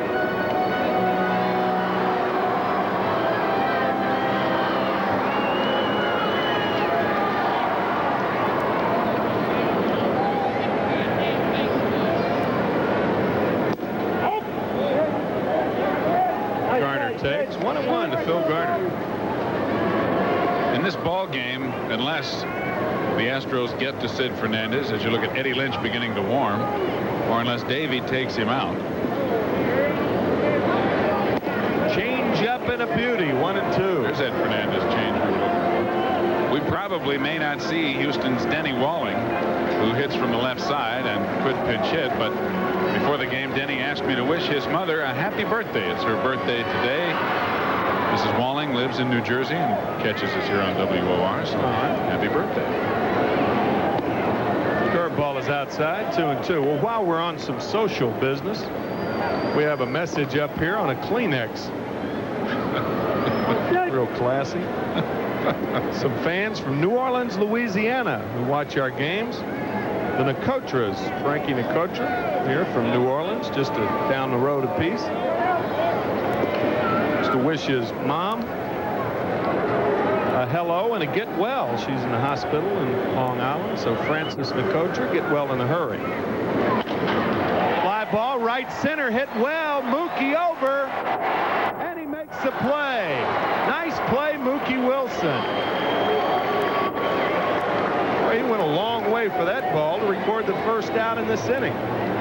Garner does have good power, and certainly not what you typify as home run power. But he hit this ball well the other way. It was just fortunate for New York that it hung up in the air long enough for Mookie to get there, because it was right smack in the gap. Mookie's speed comes to the forefront again.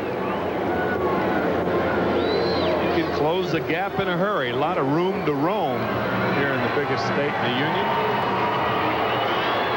Jose Cruz, the batter, 1 for 2. He singled in the 4th inning.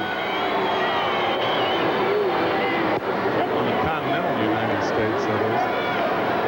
And you don't get me on a technicality. You get those letters from Alaska. Yep, that's right.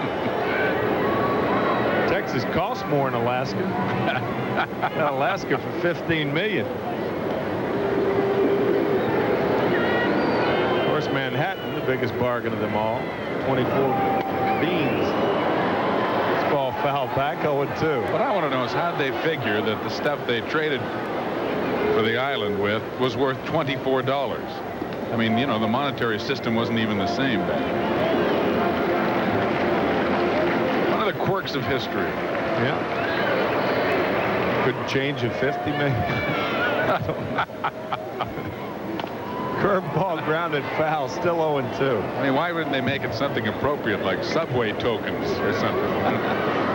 You're going to trade from Manhattan, right? Use subway tokens. And then, of course, the Indians moved to Cleveland for a franchise. They're last in the American League East now. They've done a lot with that $24, though. Yes, they have.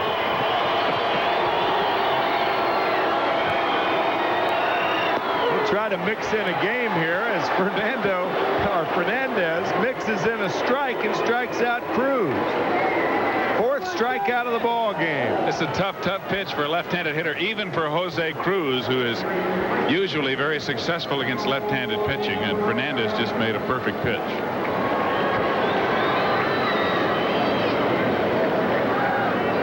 And Enos Cabell, the batter. The only run for the Astros was a home run, a solo home run by young Mark Bailey, his 6th of the year. The Mets, meanwhile, have been running the bases with reckless abandon, and Backman can't get to it. It's going to be a base hit for Cabell as Reynolds goes to 3rd, and the Astros have runners at the corners with 2 out. 7th hit in the ball game. As Cabell goes the other way, Wally almost got there. Right underneath his glove. Again, as that ball takes its 3rd hop, it at least has the appearance of picking up speed, and sometimes it's not where you think it's going to be. The first hop has overspin, the second has backspin, and then it kicks forward with overspin again. Oh, Kevin Bass is the batter. Bass is 2 for 2. He singled twice. There goes Cabell. Breaking ball, no chance for Fitzgerald. Enos Cabell with a calculated attempt, with the Astros down by 5. takes a chance, and it works. Cabell now has stolen 7 bases in 13 attempts, and it was a bit of a surprise, I'm sure, to the Mets with the score the way it is.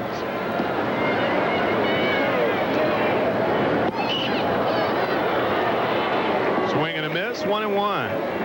You mentioned the artificial surface. You would think that the Mets, whose natural terrain is natural grass, would have problems on the surface, but they're 16-8 on the rug. So far, the only category has been day games. It's been a problem for the Mets. Fastball is high. Another team, the Atlanta Braves, who has natural grass as their home turf, is 17-7 on artificial surface. They could use another surface in Atlanta anyway. Yeah, that's true. 2-1. The Bass, and that's going to be a balk. Oh, boy. Oh, boy. Well, you have a young pitcher who made a young mistake right there. No way that Reynolds is going to steal home. Well, chalk this up to Craig Reynolds as he just bothered Fernandez enough to make him alter his motion. He jumped right off the pitching rubber and fired home, thinking Reynolds was going to come on in. In this ballpark earlier this year, we saw Jose Oquendo of the Mets do the same thing and create a balk from third base to pick up a run. Yeah, but you're up by 5. Now, really, if you analyze it, and I'm sure Fernandez will analyze it after the game, don't make the same mistake twice. If it bothers you, work from the stretch. But he's back to the windup, and he throws a curve for a strike.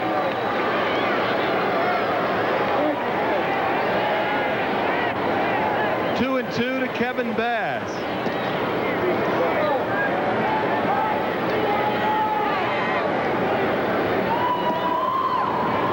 Breaking ball, foul ball down the third baseline. 6-2 ball game now.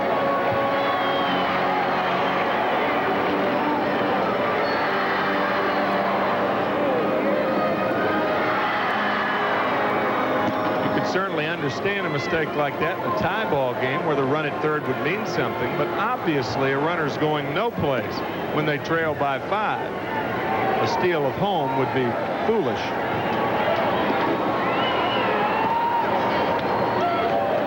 Fouls it back, still 2-2. But young pitchers are going to make mistakes like that.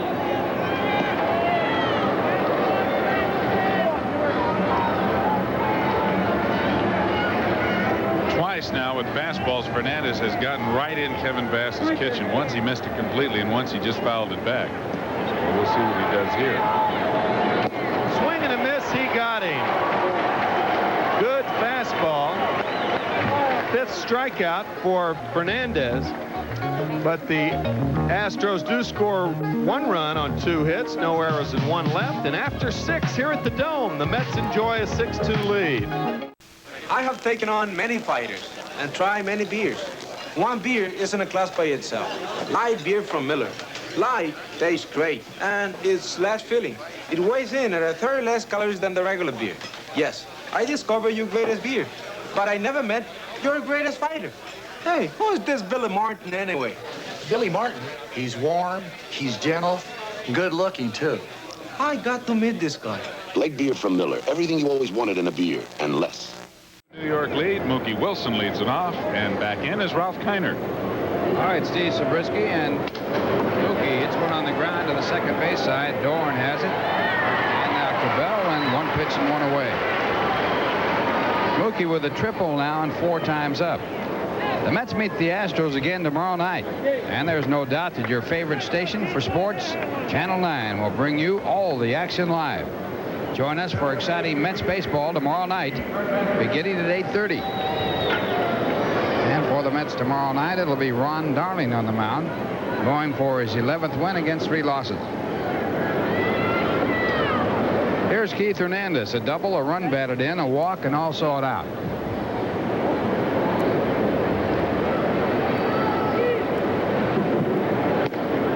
And Vern Rule on the mound, misses with a fastball. Rule relieving Mike Scott, who worked 5 innings, giving up 5 runs on 9 hits. 2 balls, no strike. Let's run down the National League for you as all but one game is final. San Diego shut out Chicago 4-0. Thurman the winner there. Montreal beat Atlanta 3-1. Ground ball to the shortstop. Craig Reynolds, the throw to first base, and easy out. Pittsburgh won again, defeating LA 4-1. Bob Walk the winner in his Pirate debut. And Philadelphia kept pace. They beat Cincinnati 7-2. Kevin Gross the winner in that game. And in St. Louis, San Francisco leads the Cardinals 6-3 in the top of the 6th inning. Rick Ownby, former Met, started that game. He's since been relieved. And for the Mets, Darryl Strawberry to bat. Darryl with a triple off the glove of the left fielder Jose Cruz his last time up. Darryl 1 for 3. His triple, his second of the year.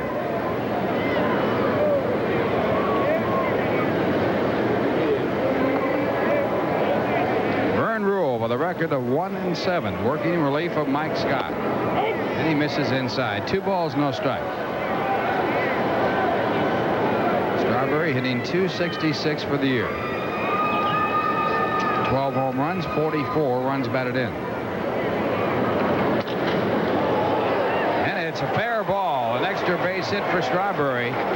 It might go for 3. Played off the wall by Jose Cruz. Strawberry eases in. Cruz is into second on the double. And with 2 out, Strawberry not wanting to make that last out of the inning at third, might have tried to push and cause a play at third base, but wisely holding up at second base as Cruz played the carom very well and made a good throw into the relay man. So Strawberry 2 for 4 for the night, a triple and a double. And it brings up George Foster, who has 2 hits and 3 times up. Rule tries a curveball.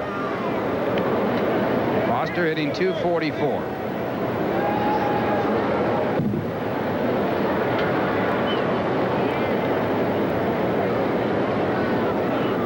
Mets leading 6-2. And the fastball a strike, and the count 1 ball and 1 strike. Foster has 13 RBIs in the last 16 ball games with that RBI single in the first inning tonight to give him 45 on the year.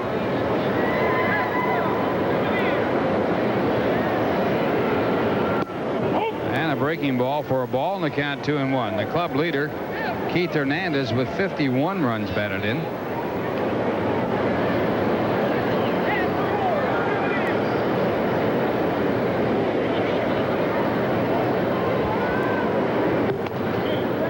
And a foul ball. The count 2 balls and 2 strikes. Hernandez has been driving him into quite a pace too, Ralph. 13 batted in his last 11 games. 17 in his last, or rather 22 RBIs in his last 24 games as well. 2-2. The count to George Foster, and the curveball hit down the line. It's a fair ball. Strawberry comes in to score. Ball bounces away from Jose Cruz. Foster will try for 3. He could try for an inside the park home run.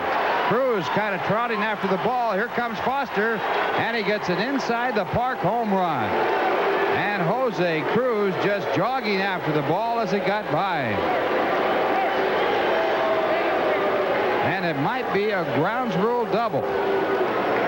Evidently, the ball touched out there somewhere, and Foster will go back to second, but he does get an RBI. Let's look at it again. Well, that's why Jose pulled up. You see the ball right over the bag. Garner giving it a diving try.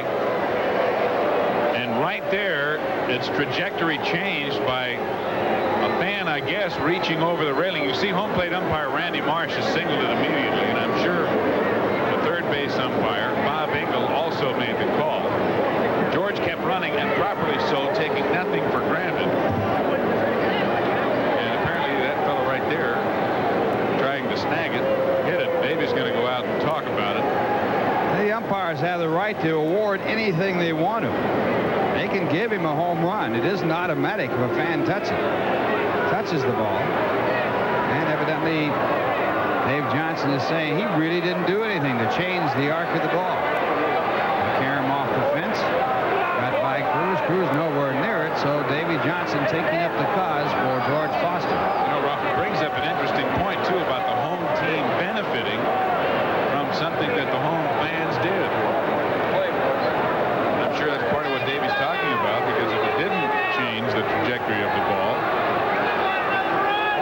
that would have happened when George would have been on third base. Well, Davey losing the argument. Foster back to second base. Mets now leading by a score of 8-2, and the batter coming up. Make that 7-2, and the batter coming up is Hubie Brooks. Hubie in this game with a base hit and 3 times up.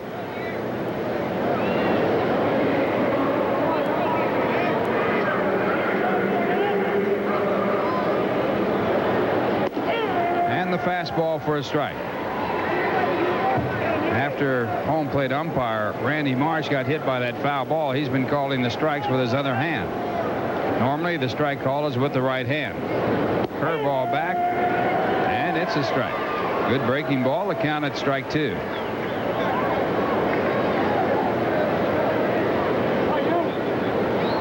Mets coming up with another multiple hit game. 13 base hits to go with their 7 runs. It's 7-2. And a base hit to right field. Foster going to third. Being waved in. Poole throwing home, and the throw is not in time, and the Mets now lead 8-2. Hubie getting the run batted in on the single to right field. He took second on the throw home, and the Mets now adding another. Excellent base running by Hubie Brooks, and again a big 2-out hit. Hubie has just been smoking his second hit as he drives in his 35th run of the year. After 2 are out, back-to-back doubles plated 1, and Hubie plates the second one with a single to right. George getting some relief. He ran all the way around once, then had to go back to second and do it again. Rafael Santana teasing him a little bit, trying to feel his pulse. Get out the oxygen. Well, it's 8-2. The Mets can enjoy it. The batter now is Mike Fitzgerald, who's had 1 hit and 3 times up, and that's ball 1. Mike drove in a run with the infield in on a bouncing base hit over third.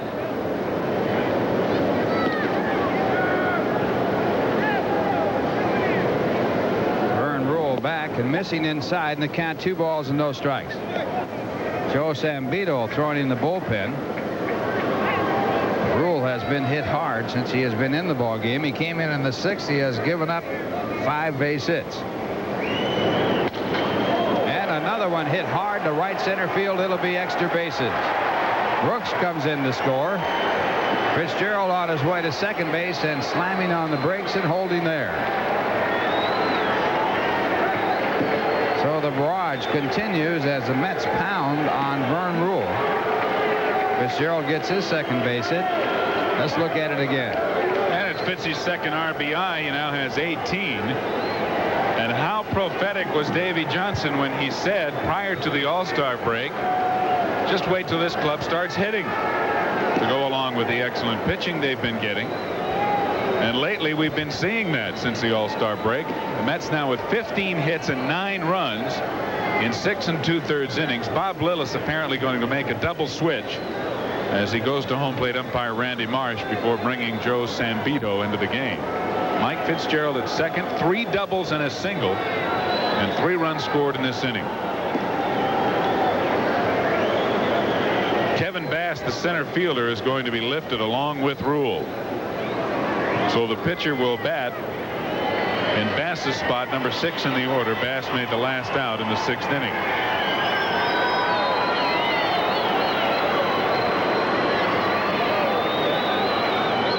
And the Mets will get a chance to see the New York native. Dennis Walling going into the center field position. Joe Sambito. Sambito missed all of 1983. One time a standout left-handed relief pitcher for the Houston Ball Club. And he's been doing a pretty decent job, Rob, since he came back. His ERA is only 1.11. As you see, he has no 1-loss record nor saves, but he has appeared in now 16 ball games. He's pitched 24 1/3 innings. He's allowed 11 hits, only 3 earned runs. He's walked only 8 and struck out 11 in those 24 1/3 innings of work. So Joe's arm problem seems to be over. And it was more than an arm problem. He had surgery on a complete rupture of the medial ligament and a tendon was taken from his right leg to reconstruct the ligament. Twice in 1983, surgery was performed to remove scar tissue. So Joe Sambito, who did not play in 1983 for Houston, now back in action. Well, we gave you the National League rundown earlier. Let's run down the American League. Detroit rolls on, beating the White Sox 7-1. Baltimore defeated Minnesota 3-1. Storm Davis's 8th victory. Texas has scored 4 in the top of the 9th inning. And the Yankees batting in the bottom of the 9th. Texas 8, New York 4. They're in the 9th inning in Kansas City with the Royals leading Cleveland 3-1.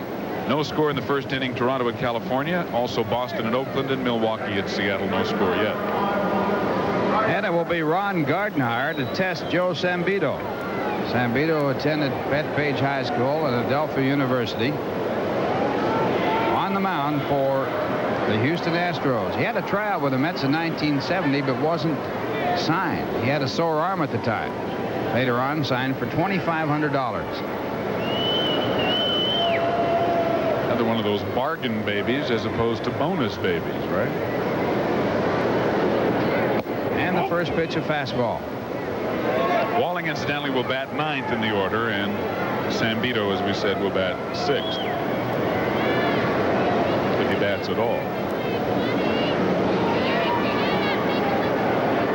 Pitch back to Gardenhire, called strike. It's 1 ball and 1 strike. Back in 1975, Sambito was invited to spring training as a non-roster player. His father was dying of cancer. And Joe remembers walking into the bedroom and whispering in his father's ear, "Dad, I'm leaving now. I'm on my way to the big leagues."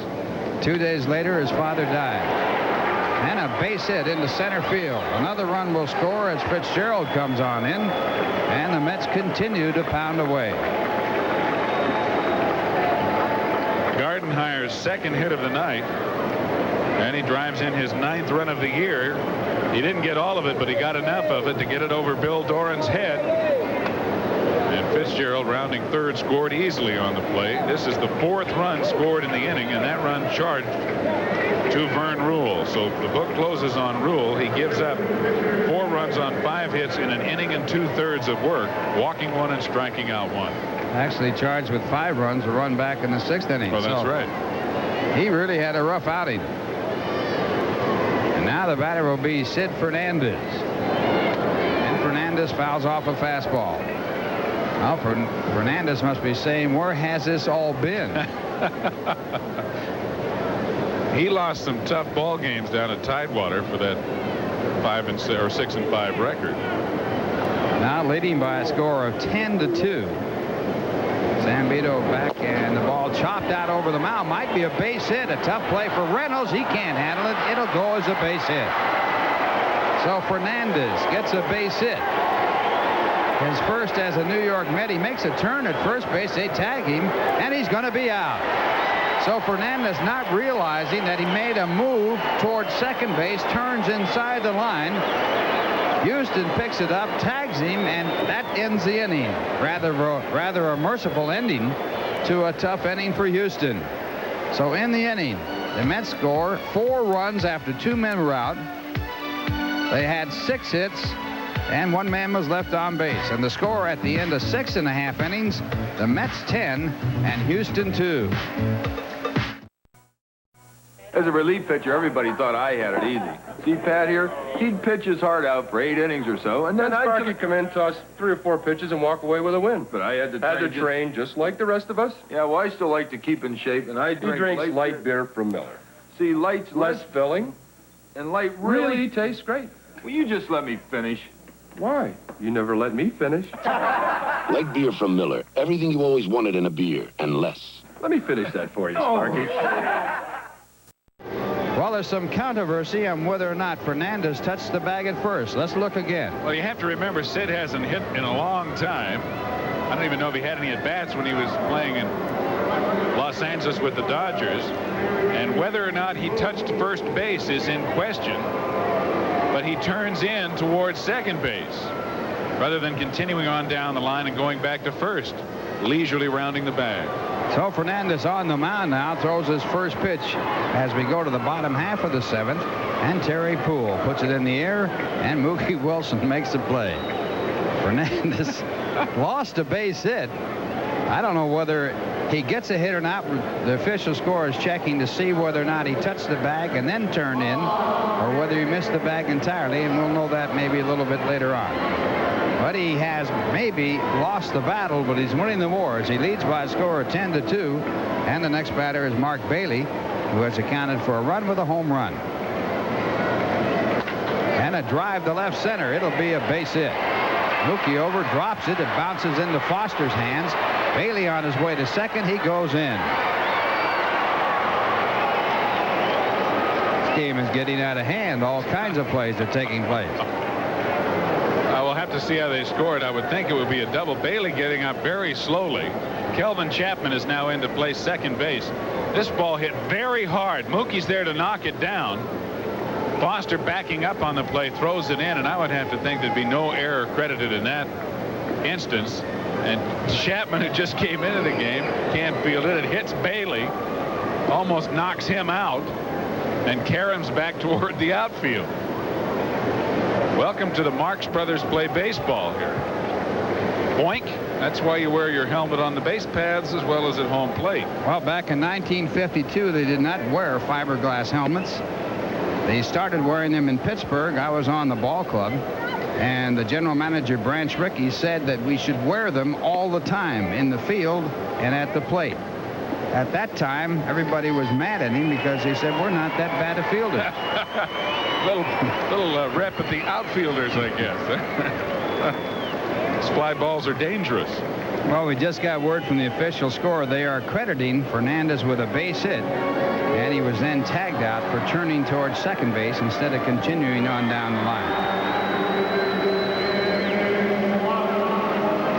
So a runner now at second base. Bailey okay. And we have Dennis Walling as the batter. Walling hitting .222.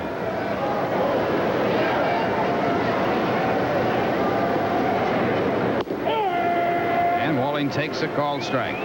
Walling has not been hitting against left-handed pitching, but when Bob Lillis made the double switch, he put Denny into center field.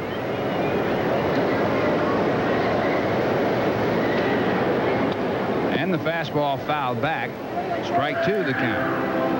Denny told me before the game that he has faced Fernandez, his one other appearance against Houston when he was with Los Angeles last year. And Ed Lynch is up and throwing again for the New York Mets in the bullpen. 2 strikes to count, and Walling gets a curveball. Goodbye.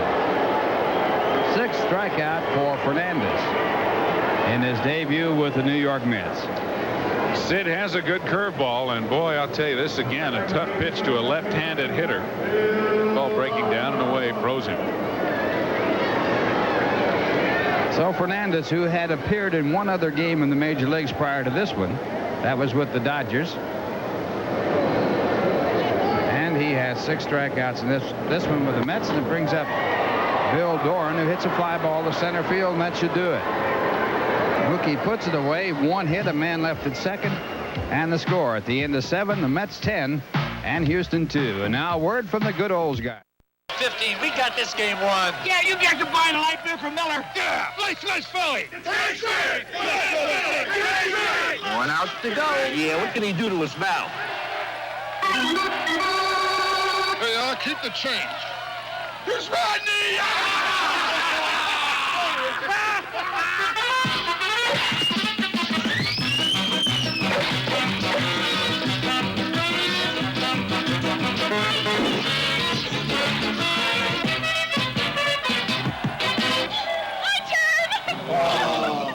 Any pinch hitters left? Here I am. Come on, Lee!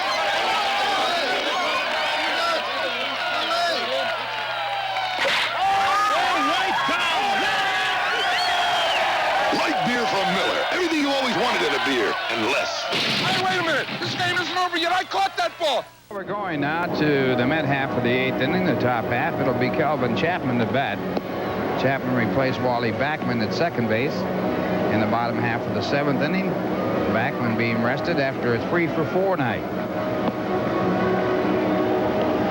Chapman brings a .328 average to the plate. He has no home runs and 5 RBIs. Mets leading by a score of 10-2. They have 10 runs on 17 hits. The Astros have 2 runs on 8.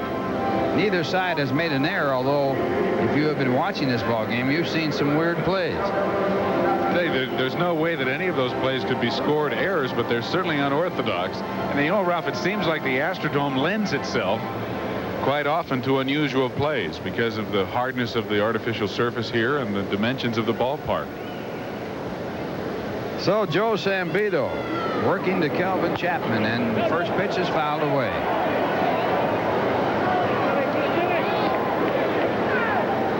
Chapman brought up from Tidewater after the Mets had played an exhibition game in Tidewater. He had a big night against the Mets, and right away they said, let's bring him up. He has fitted in. That is Danny Heap in the on-deck circle.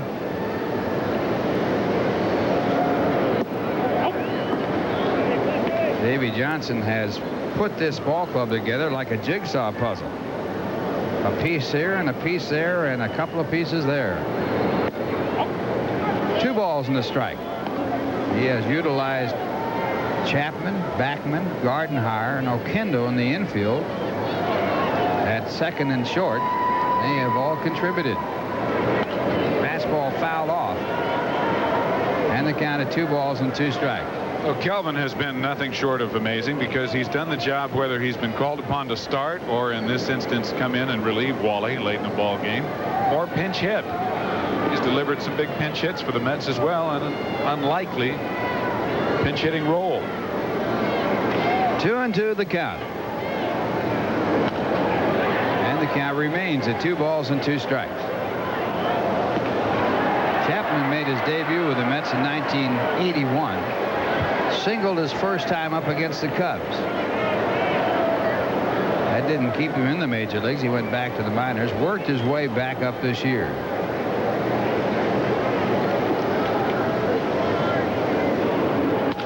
And another base hit. So Chapman gets in the act. A single to center field. The Mets get their 18th base hit. And a quality at bat by Chapman as he fouled off some tough ones from Sambito. Well, there's a Channel 9 special upcoming this Thursday evening. Take a musical tour of 3 decades of rock and roll.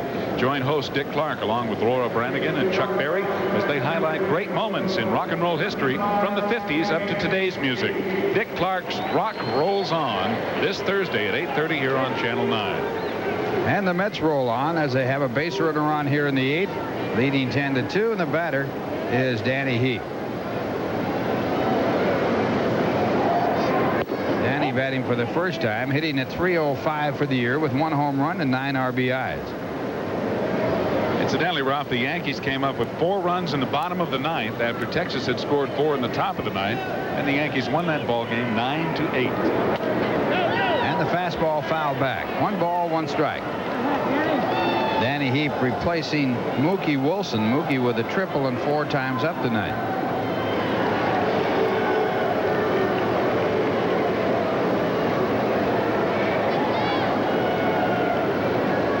Yankees now have won 6 in a row.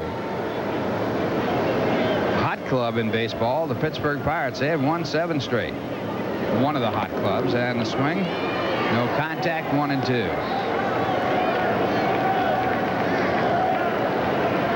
Danny Heap, incidentally, hitting .407 with 5 RBIs in his last 9 ball games. Looks like just about every Met is in the high 300s, low 400s. Some kind of streak. And Sambito misses with that one. It's 2-2. Pitcher record on the losing side is Mike Scott, the starter. He gave up 5 runs while working 5 innings.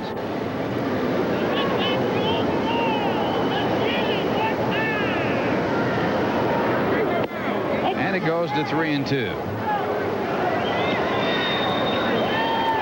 Enos Cabell is playing behind the runner at first base. That will give Chapman a chance to be moving on the pitch if the Mets so decide. Or better still, if Davey Johnson so decides, the manager. He's the only Met that counts, right? Right.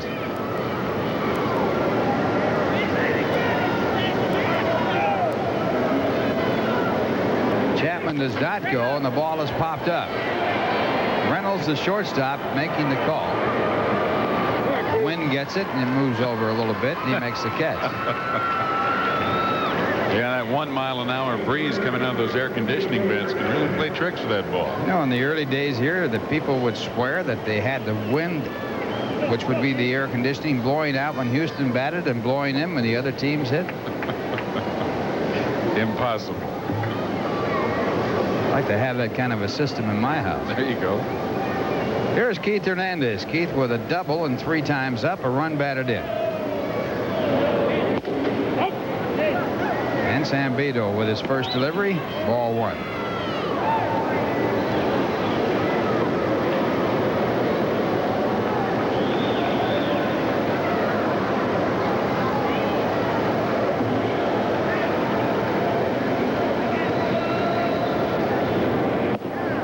And that's ball 2. 2-0 the count.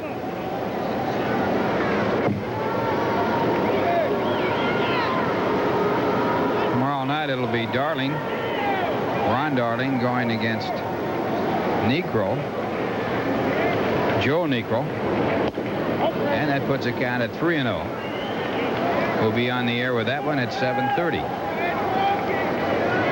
Darling with a record of 10-3. And he brings a 7-game winning streak into the game, personal.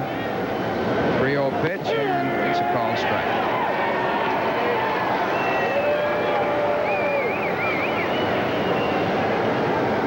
We'll also be televising the game on Wednesday night at 7:30. It'll be Walt Terrell against Nolan Ryan. Then on to Cincinnati.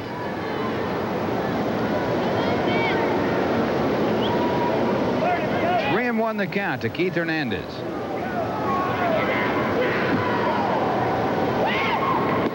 And it's ball 4. So Hernandez gets another walk. That's his second in this ball game, his 52nd of the year. He moves Chapman down to second base. And now with runners at first and second and 1 away, the batter will be Darryl Strawberry.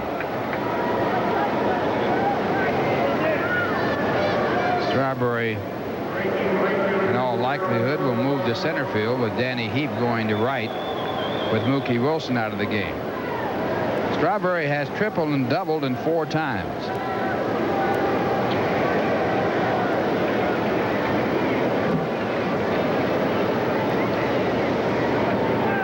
And a base hit to right field. Chapman rounding third base, waved on in. He'll come in to score. And the Mets lead by a score of 11-2 as Strawberry gets his 3rd hit of the ball game and his 2nd run batted in. Well, now the Mets with 19 hits tonight, and this surpasses their previous team high of 18 against Cincinnati July 7. Strawberry seems to be picking up the pace. He says a single, a double, and a triple now, and he drives in yet another run number 46. So Chapman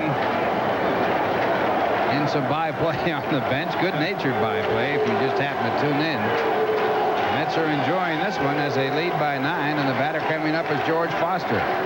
Foster is 3 for 4 tonight.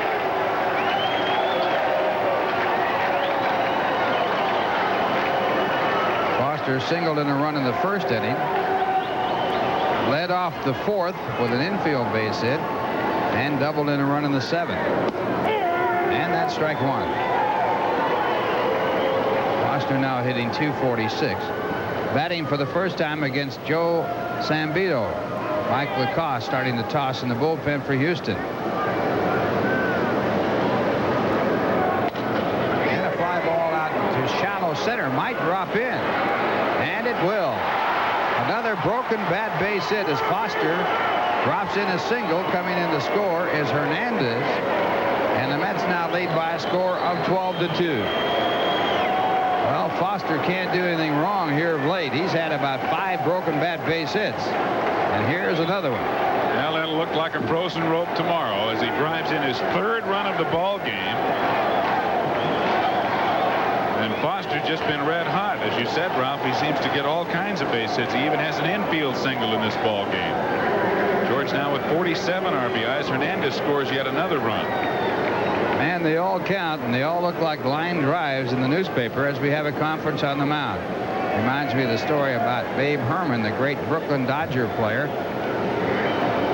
He got 3 hits in the ball game. The next day in the paper, it only showed 2. And he got mad, and he went to the official scorer, who was a newspaper man. And the official scorer said to him it was a typographical error. Babe Herman said, "Error, heck," he said. It was a clean single to right. Did he really say heck? No, I think he was a little stronger than that. 20 hits now to go with 12 runs for New York. Incidentally, this is the first time ever that the Mets have won 4 straight games here in the Astrodome, as this one seems to be out of reach. And now Hubie Brooks, the batter. Hubie with a base hit his last 2 times up, 2 for 4. Some kind of line score right there.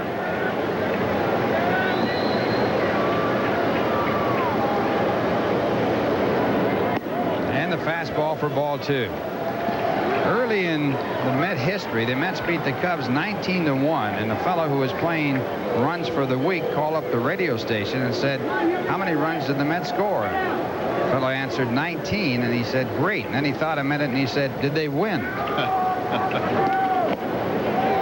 the fastball is missed. 2-1 the count. Strawberry at third, Foster at first. 1 man out. Top of the 8th inning. The Mets leading 12-2. Mets have never enjoyed success here in the Astrodome. This will be the year that the Mets will win a series here for the first time in a long, long time.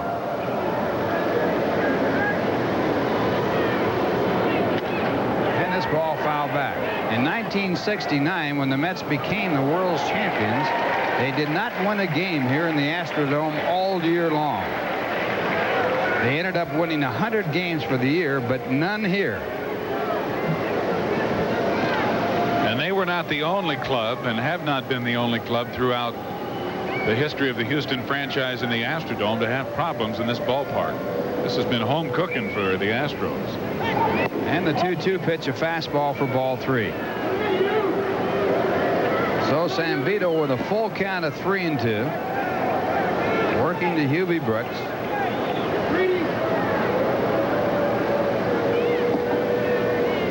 And the pitch. Strike 3. Sambito picks up a strikeout. That is his first. He came in the game in the 7th inning. And now with 2 men out, the batter will be Mike Fitzgerald. Mike has a single and a double in 4 appearances here today.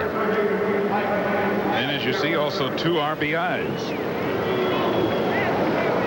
Mike, of course, had a big series in Atlanta, particularly last Thursday night when he drove in the tying and then the winning run. And that's ball 1. Fitzgerald has had 14 hits in his last 10 ball games. He has been picking up. Batting at .249 now. Coming into tonight, he had raised his average 31 points in just the last 9 games. The 1-0 pitch. Fouled back into the stands. Well, with the Mets picking up 20 hits in this ball game tonight, you might wonder what is the record for the most hits in a game. Well, they're a little short. It's 36. By the Phillies, August 17th, 1894. That's the record since 1900. The New York Giants in 1901 against Cincinnati had 31 hits in a ball game. Of course, the game's not over yet. 2 balls, 1 strike. I wonder if Tim McCarver was playing for the Phillies then. Have to ask him about You're that. in big trouble now. You hear the crowd chanting, "Let's go Mets." These are Houston fans, folks. All the Houston fans have left. And another drive for a base hit. Coming in the score from third is Strawberry. Going to second base is Foster, and Fitzgerald now with 3 hits and 5 times up as we look at it again. And 3 RBIs. Thursday night was Fitzy's first Major League 3 RBI game, and he gets another one here. This may be a new high of 13 runs against Houston. And remember, they are doing this tonight. The Mets are doing it against the #1 pitching staff in the National League. Houston came in leading the league with a 3.10 team ERA. It's being destroyed here tonight. And now it's Ron Gardenhire. And he hits it in the air to left center field. That should do it. So in the last 2 innings, the Mets have sent 8 men to the plate. They have scored 7 runs in the last 2 innings on 10 base hits. In this inning, 3 runs on 4 hits and 2 men left on base. And the score at the end of 7.5 innings, the New York Mets 13 and Houston 2. Well, the Mets 13 runs, 21 hits, no errors. Houston 2 runs, 8 hits and no errors. And Ed Lynch will be the new pitcher for the Mets. He has a record of 7-5, an earned run average of 4.00. He has walked 12 and struck out 35. Ed picking up his first save his last time out. And he is relieving Sid Fernandez, who has made his debut with the Mets. And what a debut it was. Fernandez getting 13 runs as the Mets lead 13-2. And now for the play-by-play, Steve Zabriskie. Thank you, Ralph. Here is Craig Reynolds to lead it off. Reynolds is 1 for 3 with a single to right and a run scored. And he takes a strike from Ed Lynch. 13 runs, 21 hits and no errors for the Mets. 2 runs on 8 hits and no errors for the Astros.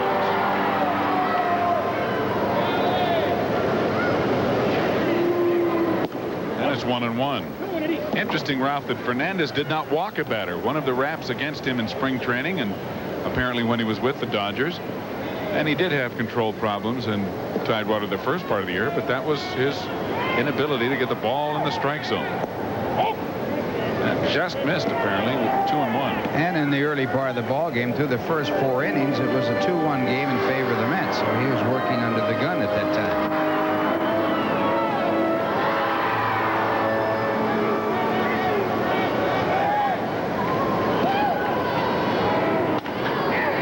Second, Chapman gobbles it up, 1 away. And Getty would like to present the star of the game. It's the official scorekeeper. Not really. Sid Fernandez for performing miles ahead of himself in tonight's ball game. And in his first start for the New York Mets, we're pleased to present him with a Getty certificate. At Getty, the proof is at the pump.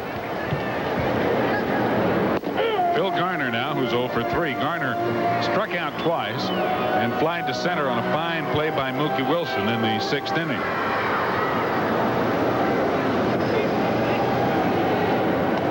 Check swing, foul ball, and the count is 0-2.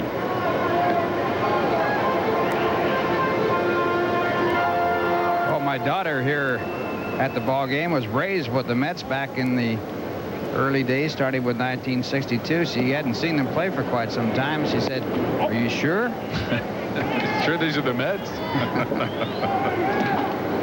In the ballpark here tonight. Well, Tim McCarver, with the magic of mathematics, has told us that they have raised their team average as Garner strikes out for the 3rd time in the game. The Mets so far in this ball game have raised their team average 4 points. Well, tomorrow on the 4 o'clock movie, a controversial presidential appointment leads to an excellent drama on both the dirt and dignity of political life. Henry Fonda hits an all-star cast and Advise and Consent. Don't miss the conclusion of this classic tomorrow at 4 here on Channel 9. Jose Cruz 1 for 3, had a single to center in the 4th inning. He has also flied to left and struck out. And then he takes a strike, and it's 0-2 to Cruz.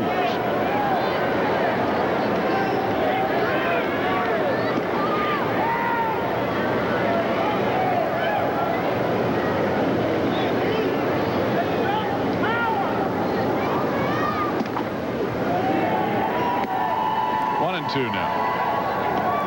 Hey, there are a lot of fans here enjoying themselves too. There aren't a lot of fans here at all, really, but those that are seem to be enjoying this runaway by the Mets. Cruz slaps it out of play. Still 1-2.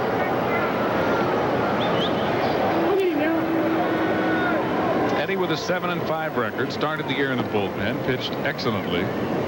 Got a shot to start in the first part of May and pitched very well for his first few starts and then struggled. And he's back in the bullpen now. 7-5 record with 1 save. Has no chance to pick up a save in this ball game. This is the time he can really experiment, do what he wants, try some new pitches. Close pitch, but it missed, and it's down 3-2.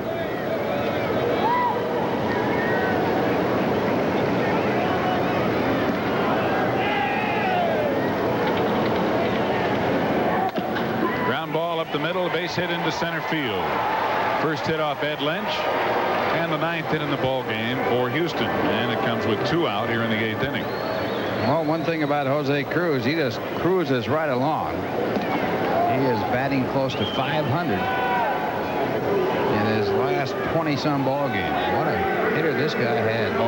And right now at the 300 mark for the year with 2 for 4 tonight. Enos Cabell has also been an excellent hitter for the Houston Astros since they reacquired him, I should say, from Detroit.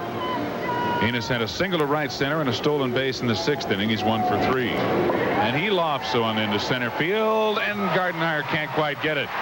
Strawberry up with it. Cruz will go into third base, and with 2 out, Houston has runners at first and third.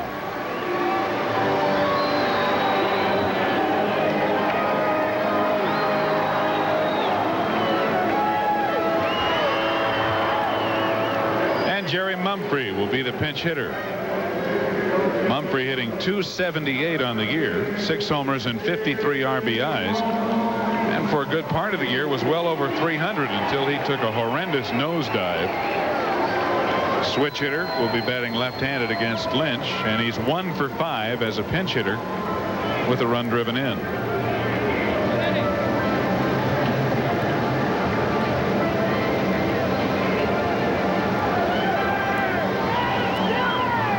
Acquired from the Yankees for Omar Marino. Straight up deal.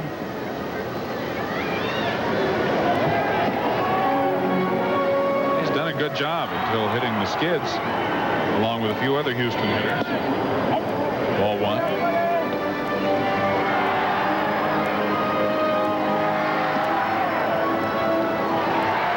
Two out singles here have given the remainder of this crowd something to cheer about. They'll cheer now as Mumphrey drives in a run.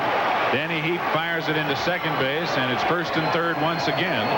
And now it's 13-3. Or rather, New York leading. Mumphrey's 54th RBI.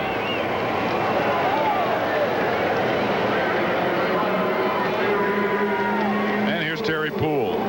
Poole 0 for 3.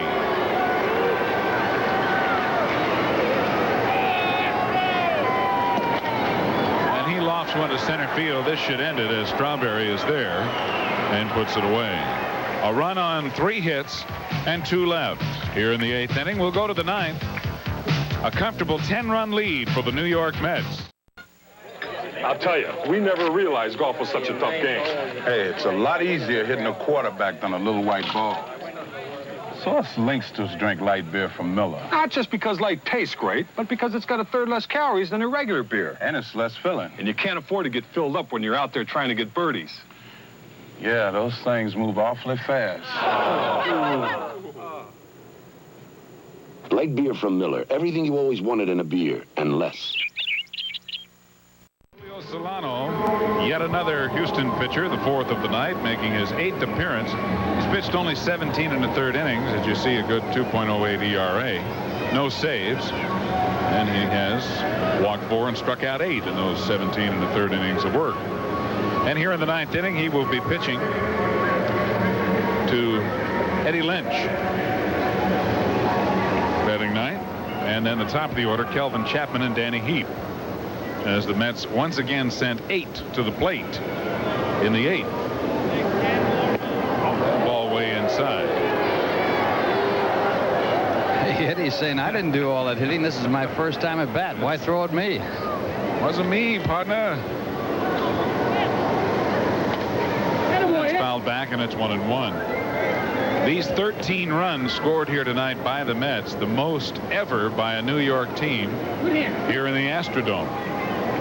And should Sid Fernandez hold on with a 10-run lead in the ninth, it'll be the first win by a left-handed starter for the Mets since September of 82, when Pete Falcone beat St. Louis 4-1.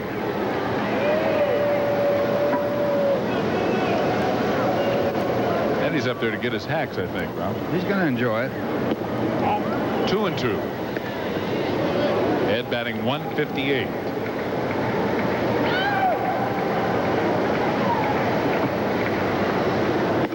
And now 3-2 as Solano has been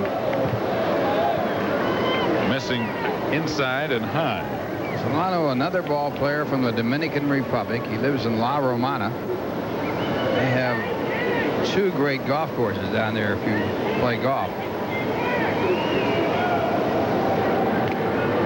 And Lynch stays alive, fouling it back, and it's 3-2 still. Solano, sort of a rags to riches story. He went to spring training in 1983 on a minor league roster. Looked so good he was moved up to the major league roster and started that year with Houston, but then was sent down. And a called third strike.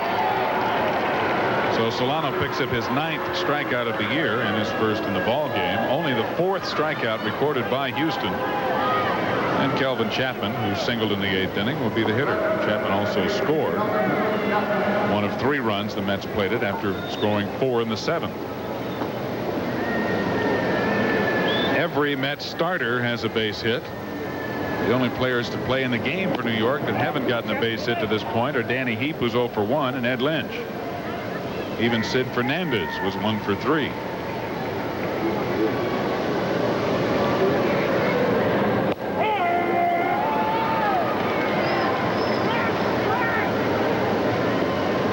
There aren't many left. And that's why.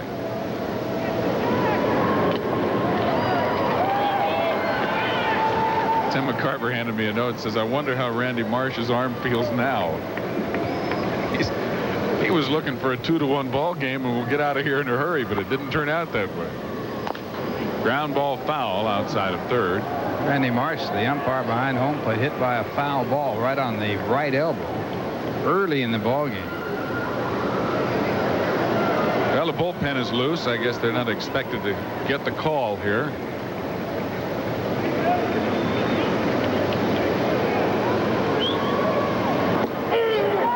Strike called, and Chapman didn't like it, but he's out of there.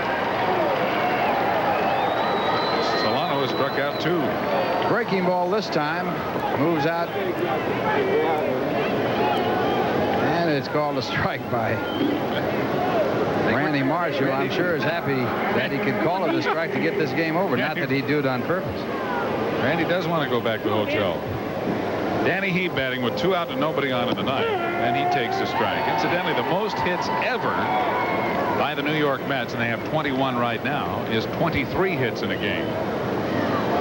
So that record would appear safe unless Heap can get a base hit and be followed by Fernandez and Strawberry, and they would also be successful. That was that 19-1 win by the Mets over the Cubs early in their career.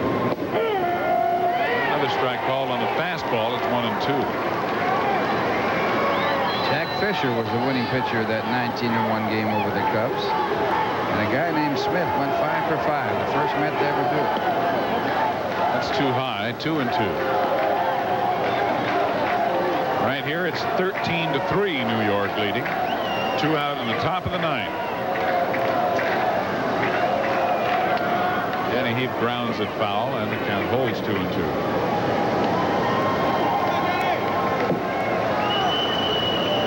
Danny inserted into the lineup for Mookie Wilson.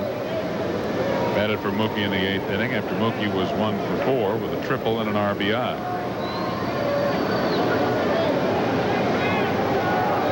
Julio Solano is trying to strike out the side. But it's another 3-2 count.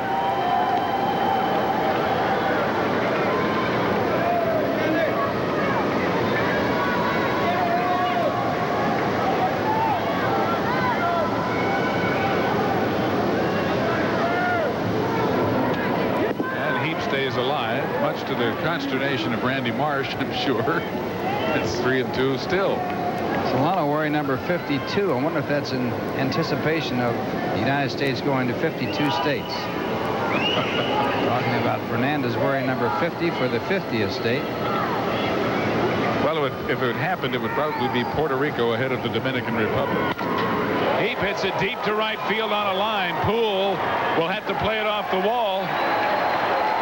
Danny Heap going to second. He's going to round and head for third as the ball careened back in. Walling picks it up, but it's a triple for Heap.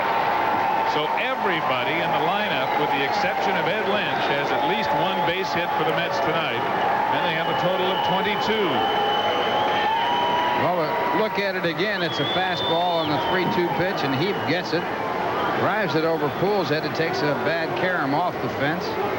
And it's fielded in center field by Walling. And Heap, who was traded from Houston to the Mets for Mike Scott, who is the pitcher of record on the losing side of this ball game, ends up with a stand-up 3-base hit. That's his second triple of the year, the second triple by the Mets in this ball game. Actually, the third. Mookie Wilson and Darryl Strawberry each have a triple, and Keith Hernandez has a double and 2 walks and 2 runs scored. And he looks at a strike.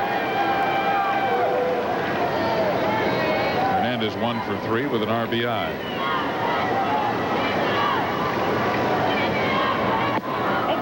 One and one. Keith came into tonight third in the National League in hitting at .318, and that's where his average is right now after going 1 for 3 so far. Grounds one to second baseman Bill Doran, who will throw over to Cabell, and the inning is over. A hit and 1 left here in the 9th for New York, as they fall short of the club record for hits in a ball game, and they'll take their 10-run lead into the bottom of the 9th, leading 13-3 after this word from Michelob Light. This week, anchorperson Sarah Lee Kessler brings you live coverage from the Democratic National Convention in San Francisco. Tune in to News 9 at noon and News 9 prime time at 8 o'clock for the inside story on the convention in San Francisco. Mark Bailey leading it off against Eddie Lynch, now batting left-handed. The switch-hitting catcher has a home run and a double in 3 trips tonight, and is one of the few bright spots offensively for the Astros. He'll be followed by Denny Walling and then Bill Doran. 13-3, the Mets leading the Astros in this first of a 3-game series. 2-0, now 3-0.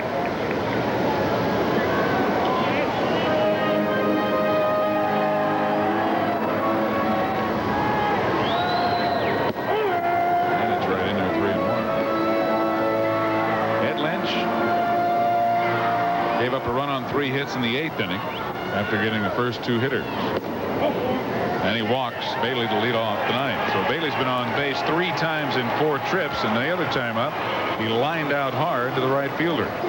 And that's the first walk given up by Met pitchers in this game. Checking out the scoreboard. San Diego beat the Cubs 4-0. Thurman, the winning pitcher, 6-5. Ruffin, the loser, 2-6. Montreal over Atlanta, 3-1. Chatside to the winning pitcher, and Camp the loser. Pittsburgh over the Dodgers, 4-1. Walk, the winning pitcher, Honeycutt, the loser. 0-2 on Walling. Philadelphia over Cincinnati, 7-2. And St. Louis and San Francisco in the top of the 9th.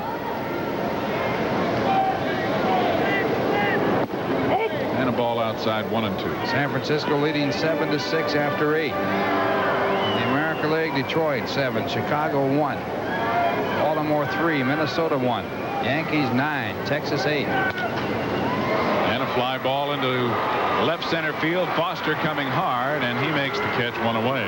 Kansas City beat Cleveland 3-1. At the end of 3, California 2, Toronto nothing. At the end of 3, Boston 2, Oakland 1. At the end of 2.5, Seattle 3, Milwaukee 2.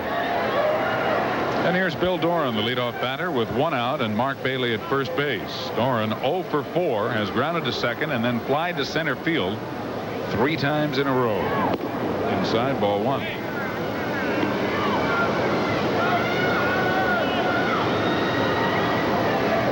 This game right now, 3 hours old. Ball 2.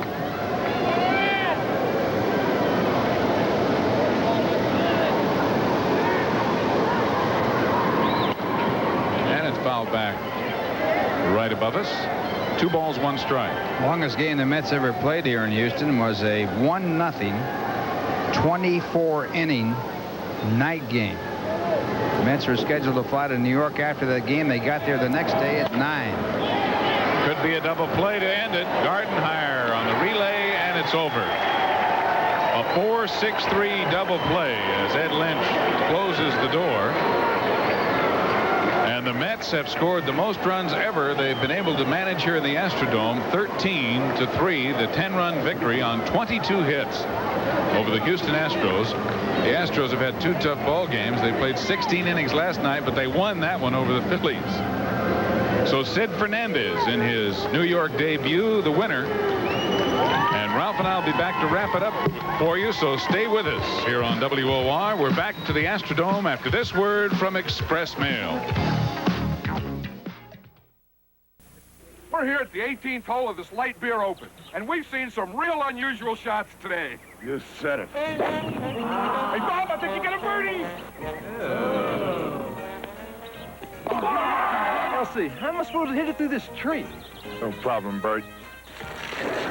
How's Yuka going to get out of this one?